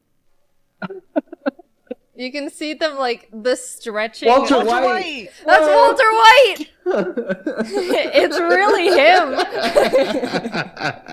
That's good. Look, That's it's so good. The prompt we were given first was name a president whose face appears on money, to which we buzzed in Lincoln, and the opposing family, the Hortons, answered Roosevelt. And America must have been thinking the same thing I was, which was, wait, Roosevelt is on money? Because we got the higher score and got to keep guessing more answers. We very confidently punched in Washington, which was first, and then realized we didn't have any more guesses. Obama? After 3 strikes of wrong answers, the Hortons buzzed Hamilton, which is stupid because Alexander Hamilton wasn't even a president to begin with. Everyone who experienced 2015 knows that. Does that mean they steal all the points? No. if Hamilton. Like the he wasn't Alexander. It's time for you to score some points. If I know something, Hamilton is not a president. Like the Graham Bell. Alexander Graham Bell. No. They took all the points! BS! Name a president. Alexander Hamilton. Ding, ding, ding, ding. Here's all the points. America is so dense and uneducated, they are literally pumping wrong answers into Family Feud, and I am suffering because of it. Name a fruit. Hot dog. Going into round 2, we were down just a bit at 0 points to 96, but we swept the next prompt. Something that helps a baby go to sleep. Milk. Round 3, hit the fan again. Something you might lose as you get older. We were on a roll with hair, teeth, memory, hearing, and memory. We got a strike because I said parents, and even though that's literally 100% correct, guaranteed, it wasn't on there. There was 1 answer left we needed to figure out, and we came up with vision, which we were very confident in, but received another strike. Flabbergasted. How is hearing on there but not vision? We threw out a half-assed walking, got our last strike, and it was given to the Hortons. Strangely enough, they ended up passing. Guess they couldn't think of anything. But you know what the answer was revealed to be? Eyesight. America is so lucky the Hortons passed on answering, because if they answered eyesight and took all our points again after we said vision, it would have started my villain arc. With a strong point lead of 224 to 96, we are now entering a double points round. What's something people alphabetize? Names. Soup. 4 Americans thought they were being funny in the Family Feud surveys, and I am yet again suffering because of it. So the Hortons can play, but they end up passing again for some reason. That family only alphabetizes soup. We tried music, children, we ran out of ideas and just said soup again. Nothing was right. The answers ended up being address book, files, recipes, lists, and spices. Which spices I beg to differ. There's no way the typical American has curry powder and garam masala in the front. They have salt, pepper, and garlic powder, and everything gets shoved in the back until they die. So now we were on the last round, which was fast money. They give you 1 last prompt with 1 answer, and if you guess it, you get the chance to actually win money. Name something that runs on gasoline besides a car. I buzz in with a strong bus, which was incorrect. I'm not wrong though. I see you going to the comments. Google says a bus is a separate vehicle from trucks, cars, vans, lorries, etc. It is not any of them. That's what Google says. Lawnmower.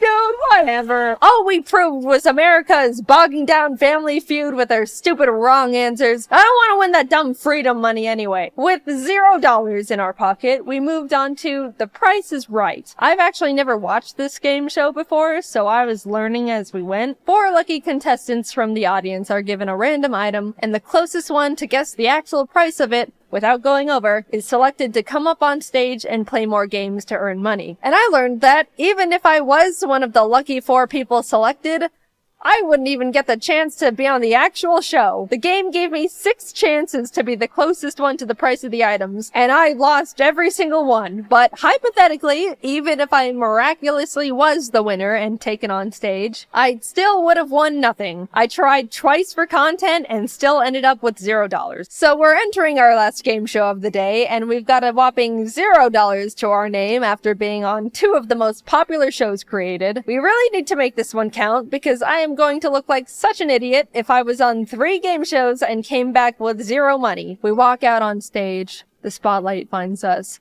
Jeff Foxworthy raises the microphone to his mouth and welcomes us to Are You Smarter Than a 5th Grader? The show where you're given trivia children up to grade 5 are taught. Answer them all correctly and we could be leaving the show with $1 million in our pockets. But fail and you're doomed to know you're not smarter than a literal child who has to raise their hand to go to the bathroom. That's Jeff's favorite line to drop when people lose. He says it all the time. It's like his go-to roast. Every couple of questions, you have to pick a child they have provided to help you out. You're given the chance to either peek at their answer or copy their answer, but you can only do those once. They're like your child lifelines. I picked Jeremy as our first little buddy. I liked his enthusiasm, and he gave us a really good high five. The subject we chose was under 4th grade math, and the question was, how many lines of symmetry are found on the following shape?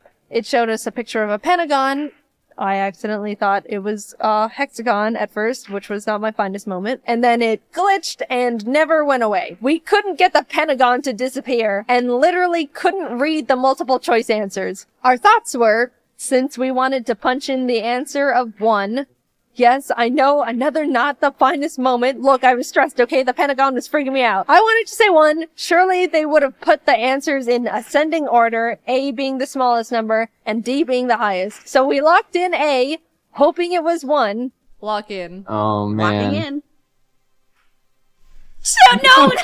Let's restart. Let's restart that there. First of all, 7 was completely the opposite of what we were trying to say. Second of all, we wouldn't have been right in the first place. And third of all, Jeremy ended up saving our hides. So besides being able to either peek at or copy your student's answer, if you ever get something wrong but the kid gets it right, you get to be saved and are still in the game. Like the rest of the lifelines, it can only be applied once, and Jeremy was here to be our Pentagon-knowing hero. Anyway, we restarted. That attempt, we weren't counting that one because that was just a practice round, and the forever lasting Pentagon wasn't fair. It messed with our heads. But this one's for real now. Attempt 2 started and was going well. We ended up getting to the 6th question without any problems. But of course, as our luck would have it, we were given another glitch question where they gave us an image, and then we can't read the answers. This time the question was from 4th grade social studies. What is the shape of the following landmark? And then it showed us this. I didn't know what it was called, but Kelsey was sure it was the obelisk, and we could barely see that as answer C. Even though we were 99% sure we should just lock in C, I wanted to play it safe and copy our chosen student Alicia's answer. So we copied her, and Jeff Foxworthy revealed the correct answer, which was C, obelisk. Jordan, Kelsey, and I all celebrated because we were right, but in a very unfortunate turn of events, it was revealed that Alicia punched her answer in as B, pyramid. What, you little... Oh my god. Attempt 3. We really wanted to do 1 attempt each with the game shows because on national TV you've only got 1 shot to make your money. But I don't think there's ever been times on Are You Smarter Than a 5th Grader where Jeff Foxworthy tapes the obelisk to your face and makes you guess on while you're locking in. This time, I'll say it now, we didn't get any questions where the pictures perpetually blocked the answers. It was all a fair fight, and whatever we win on this try is what we're going with. And it was going well. Really well, in fact. 3rd grade animal science. Which of the following animals has 8 arms? Ha! Octopus. I knew that one. 3rd grade music. A symbol that represents the duration and pitch is also known as what? Musical note. Then we got stuck on 5th grade measurements. 9 meters is how many yards? I don't know that. I am an unfortunate slave to the imperial system. So we decided to copy Juliet's answer, which was 9.8. She was right. We got to move on, even passing the $25,000 benchmark question. That means if we end up flunking out from this point on, we still get to leave with $25K. solid, but we're going for that million. By the way, I had no idea you could win that much money on this show. They could ask you, what's this? And then you say the color wheel, and then you can walk out with $300,000. That's absolutely bonkers. Anyway, we were getting far. Really far. 50,000, 100,000, 175,000, 300,000. We were still in it. The $500,000 question arrived. 4th grade inventors. Which inventors' improvements to the steam engine were instrumental in starting the Industrial Revolution? We didn't know. None of the choices seemed right, as in, we didn't know who any of them were besides Benjamin Franklin, and I don't think he did that. After a lot of back and forth, we decided to guess on Robert Fulton, which was the wrong answer. We were out. But then we realized we still had hope.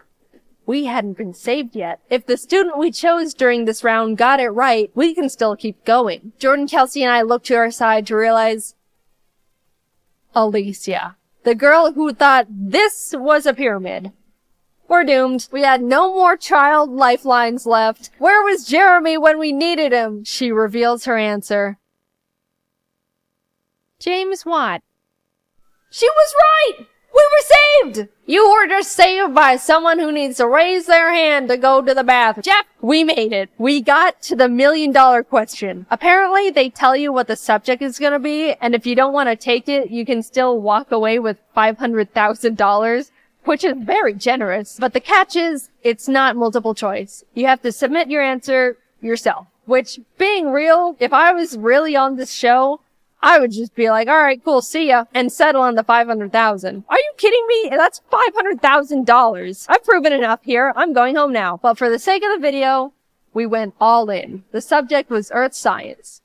And the question was, what do you call the process of heating water into steam and then cooling it to purify it? To which I was like, I don't know. But miraculously, Jordan knew it. I might know this. Fucking, Oh my god, I don't know this.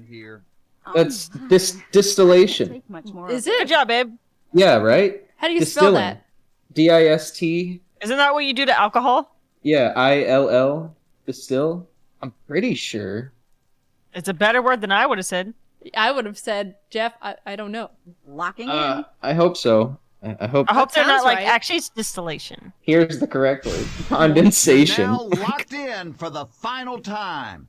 Oh my god, fingers crossed. Is on the line. Everyone First in of the all, audience crossed their congratulations for arms at the getting same to the end of the time. line. They're It's not pissed. easy. You will lose $475,000 and walk out of here with $25,000 is still a $25,000. juicy amount. That's a good amount. Like, I'd still be happy. Like, very happy. Me too. No, I'm sorry. No? What? What is What it? is I can't believe what a moron I am. You're this not is a my moron. bad. Show us the What? correct answer, please. I swear to God. We were right. We were right. We were right. No. We won that million. I don't care what the game says. We won that $1 million fair and square. It's distillation, not distilling. Shut up, Jeff Foxworthy. Go back to making barbecue sauce. So let's see what we made. Family Feud? Nothing. Price is Right? Wouldn't have even made it on stage. Are You Smarter Than a 5th grader? Hypothetically, $1 million. I'm happy with that. Thanks for watching. I wanted to mention again, we're selling a really cool Jaiden anime bundle that includes a new figure, vinyl record with Japanese and English versions of our Rise Above song, Ari cards, stickers. Go to JaidenAnimations.com and follow our shop Twitter at JaidenShop for updates and sneak peeks on what we're working on. Alright, thanks for letting me shill. Bye bye. We all know those people, the few dim bulbs of the group. Now, they don't necessarily have to be called stupid, but their actions just make you go, ugh. Now, I'm fine with people not using the full extent of their brain cells to do things, but when their stupidity starts affecting me, then we're gonna start having some problems. The rule disregarder. Someone who either doesn't listen to rules or flat out ignores them. I had a class with this one person. I'm just gonna keep his identity a secret. I don't know what was wrong with him. He did lots of questionable things that made the class just shake their head. One time he asked the teacher if he could use a pen to fill out a bubble test, And if you don't understand how bubble tests work, normally you get a bubble sheet, fill out a multiple choice test corresponding to the letters on the test, and the teacher gives the filled out forms to this machine and it grades the test a lot faster than the teacher can. But the machine only works when you fill it out with a number 2 pencil. Maybe the guy didn't know how they worked, so I guess it wasn't a bad question. But a few weeks later, when we had another test, it turns out the same guy used, a pen to fill out his test. Really, guy? Really? And as the teacher was yelling at him for being so ignorant, it was noticed that he didn't even put his name on the test either. The advice ignore. When you give advice to someone, they ignore it, and they end up in this huge problematic situation that you predicted perfectly and they could have avoided if they just took your advice from the beginning. Tori, do you think I should date Aaron or Jet? Aaron has had at least 24 girlfriends and he's cheated on all of them. I'd say Jet. Oh my god, girl, wait! Aaron just asked me out to the carnival tonight. I have to go with him. I'll see you later. Oh my god, Tori, Aaron bailed on me for some blondie blonde who isn't even hot. You have to come pick me up. Aaron was my only ride home and I'm getting hecka wet in the rain! The non-future planner. Someone who doesn't think of the consequences of their stupid actions before they make them. Once when I was in 4th grade, I was in the school bathroom, and as I was walking down the little corridor to go into the stall, some girl randomly started yelling, "I'm gonna kick the door open!"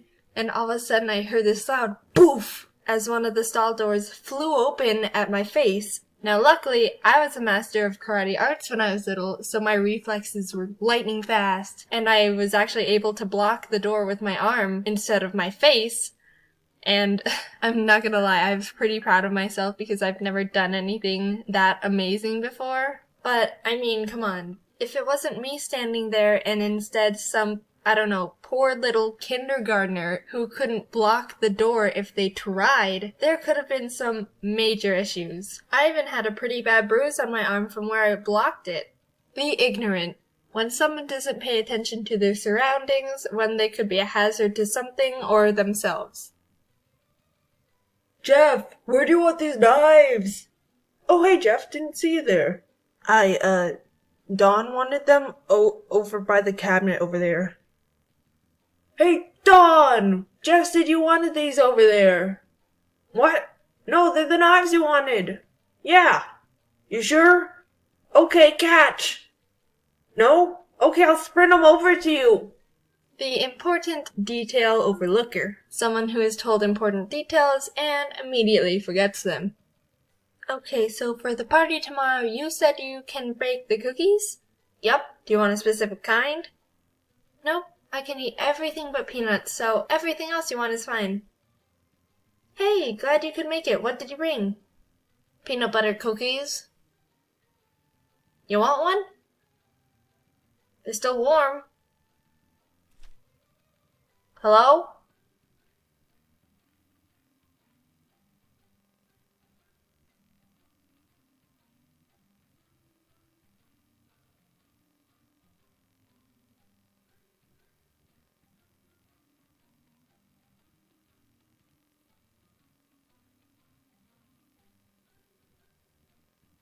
I grew up only wanting to watch cartoons for the most part. I never tried to drift into other shows or movies with real people and actors. Normally, if something had actual humans in it, my 7-year-old self would be like, real people? No thanks, Bourville. I don't want to watch anything unless there's mutant super children who are birthed from a crock pot. I like to believe I'm a really open-minded person now. I don't just blow things off like that. I generally don't feel like I have the right to judge or have a strong opinion on anything unless I've researched and tried to understand every aspect of it first. That way I can use all the facts to come to my overall standpoint. It's easy to hear just one detail about something and jump to a conclusion. People form opinions based on their personal values and beliefs, but only knowing certain details can change things instantly. Here's an example. Judy saw Ron push her dog. Wow, what the heck? Ron's some rotten dog hater. Frick Ron, dude. Now hold on a sec. It's easy to believe that, but actually, Ron pushed Judy's dog because the dog attacked his child and Ron was only protecting his kid. Whoa, really? Judy needs to put her dog down. It's a hazard to everyone around it, attacking kids and crap. I can't believe she'd be okay with owning a rabid dog. She probably didn't take care of it. Judy's a horrible dog owner. Okay. Untamed dogs are a safety problem for sure, especially around children. But you didn't realize the dog only attacked Ron's child because they were teasing the dog with an ice cream cone and the dog just jumped up onto him wanting a taste. Well then, it's the dumb kid's fault for— I'll cut off the story here because I could add so many more layers to it. But you see how quickly your views can change if you don't know all the details to something? At every new point, the resulting opinion wasn't necessarily wrong or incorrect, although I made them extreme for emphasis, because you were forming a standpoint based on the only information you had. But yeah, that's my tip for the day. Look more into things and do research before you make a super strong opinion on something. This whole video got way off track real quick. I'm gonna go back to talking about what I was gonna talk about in the first place. So TV. Once I got older, I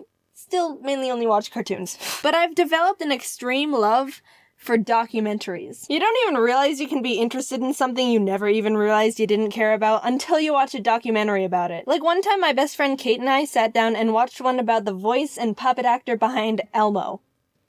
It was mesmerizing. Totally random. You'd never even think about wanting to learn about something like that, unless it's like 4 a.m. and you're in that weird fever dream phase. I think it's funny when documentaries go all cinematic with their shots. Like when the main guy's walking, looking off into the distance, on a journey, one man versus the world. People never understand him. It's not a phase. He'll show them all. Because I can only imagine how awkward it is to set up those shots. First, the cameraman has to walk like a quarter mile away while the main guy just waits there, or vice versa. Next, he has to signal he's ready for the guy to start walking. Maybe through cell phone, maybe walkie-talkie. I think it's more funny to imagine he just screams at the top of his lungs and freaks out the civilians around him. Then the guy starts walking, looking at the scenery around him, acting like he isn't being filmed from 1,300 feet away for his documentary that's gonna change the world. By the way, I don't know how anyone can walk normally when they tell themselves to. Once you tell yourself, do something normally, you pretty much just increase your chances of screwing it up by 90%. One time I was walking across the bottom of some bleachers and I told myself, there's a lot of people I'm in plain view of right now. Don't make a scene. Just walk normally. They aren't paying attention to you. You're just some random person. And I tripped over a trash can. Anyway, there's probably other more efficient ways to get the shots. I'm not some documentary camera director, but it's still less inspirational and more amusing when you think about taking away the music and voiceovers to imagine what it was really like to just get the base footage. Same with reality TV shows. Kate's older sister was accepted onto a singing show once. I don't want to get into possible legal trouble by saying which one because they had to sign contracts and stuff. But she said that when they were filming their parents to portray the,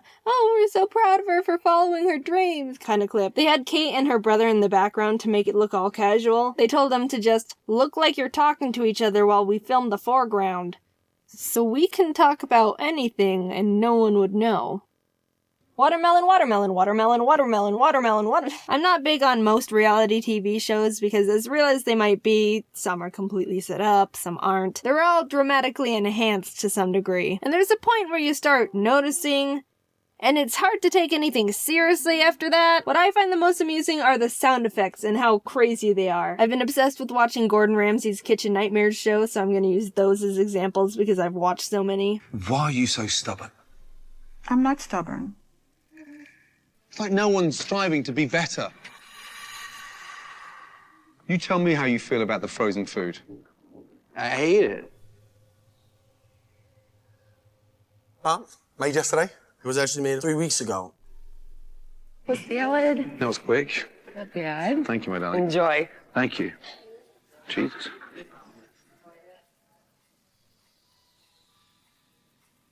This one is Natural with white natural. cheddar. Oh, this is award-winning. Yeah. Great. And why is the fillet butterflied like that and cut like that? He cuts it off and then pounds it thin. He beats the crap out of a fillet to tenderize it when it's the most stunning cut. Wow. You're still yawning. Doesn't look too appetizing. It doesn't look appetizing at all, no. Whoa, whoa, whoa! Did you catch that one? Does that sound familiar?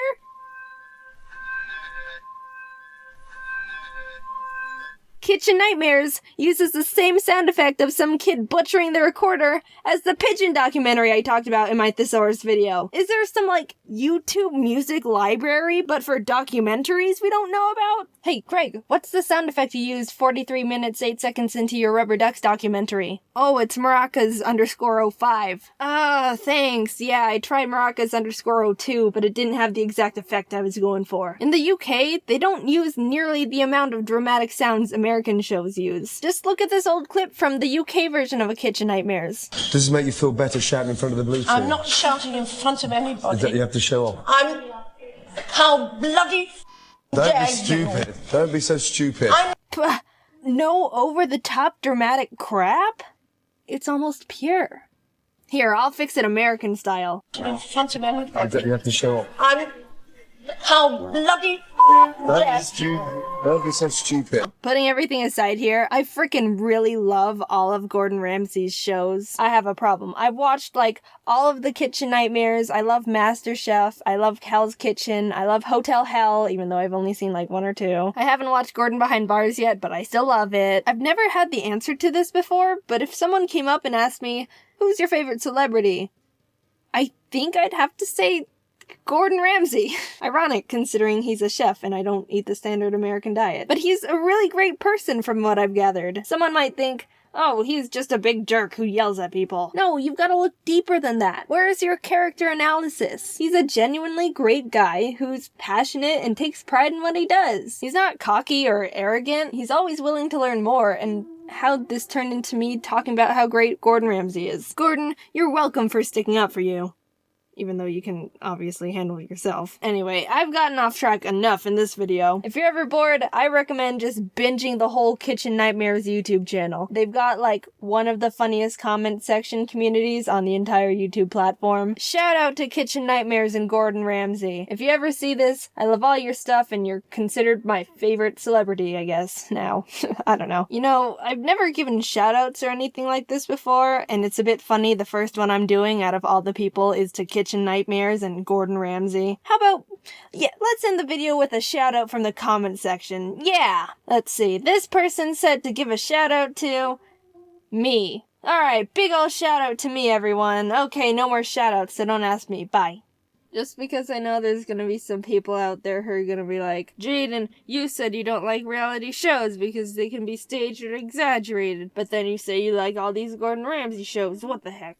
Yeah, I normally am not a fan of reality shows, but I like these ones, okay? I can accept the fact it may or may not be dramatically enhanced and still enjoy it. So, also, by the way, since you're here, my buddy Ryder, or Foot of a Ferret, made a brief history of me, so you should check that out. He's a cool dude. Sorry if this sounds weird. My wisdom teeth are like, hey, we're gonna rip through your gums right now, and I'm in excruciating pain and can barely move my jaw. I've been putting off scheduling an appointment for the dentist to rip them out because I didn't want to be in pain recovering for a week. But here we are, man. Irony, am I right? Lesson learned. Teeth are jerks. Why can't they just cooperate with the rest of your body? Like, my arm never decides, hey, we're gonna grow another finger, because it freaking knows I don't need another one. This is a group body effort, teeth. Stop bringing down the team. Also, see you at VidCon Europe.